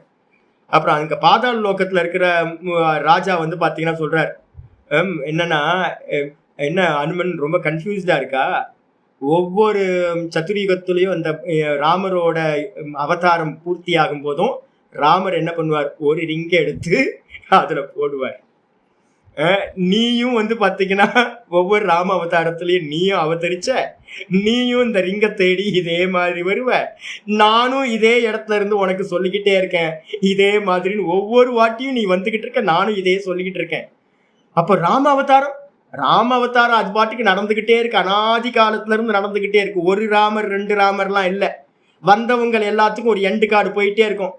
அப்ப ராமரே வந்தாலும் வந்து பாத்தீங்கன்னா முடிச்சுதான் ஆகணும், இதான் யதார்த்தம். அப்பதான் இவருக்கு புரியுது, ஓ ஆமா இது ஒரு பெரிய மாயா. ராமர் வந்து பாத்தீங்கன்னா வாஸ்தவத்தை சச்சிதானந்த விக்கிரகம். அவர் வந்து பாத்தீங்கன்னா இந்த ரூபம் நாமரூபம் அவர் இல்ல, நாமரூபம் எடுத்து வந்தார், அவதார பர்பஸ் முடிஞ்சது போயிட்டார் அப்படின்னு வந்து பாத்தீங்கன்னா நிம்மதியா எங்க இருக்காருன்னு தெரியல. இப்போ ஹனுமன் எங்க இருக்காருன்னு வந்து பாத்தீங்கன்னா ஒவ்வொருத்தரும் ஒவ்வொன்றும் சொல்லிட்டு இருக்காங்க, எங்க இருக்காருன்னு. குப்தமா ஆயிட்டார் அப்படின்னு சொல்றாங்க, எங்க இருக்காருன்னு தெரியல. அப்புறம் வந்து பாத்தீங்க அப்படின்னா கிருஷ்ணர் கேட்டுக்கிட்டதுக்காக வந்து பாத்தீங்கன்னா அர்ஜுனனோட கொடியில வந்து பாத்தீங்கன்னா தேரோட கொடியில வந்து பாத்தீங்கன்னா கொஞ்ச நாள் உட்கார்ந்து இருந்தார். அப்புறம் வந்து மகாபாரதத்துல பீமனுக்கு கொஞ்சம் காட்சி கொடுத்தார், அப்புறம் அர்ஜுனனுக்கு கொஞ்சம் காட்சி கொடுத்தார். அதுக்கப்புறம் எங்க போனான்னு தெரியல. கலியுகத்துல வந்து பாத்தீங்கன்னா எங்க போனாருன்னு தெரியல. எங்க இருக்கார், சப்தசிரஞ்சீவி இப்போ இருக்கார்.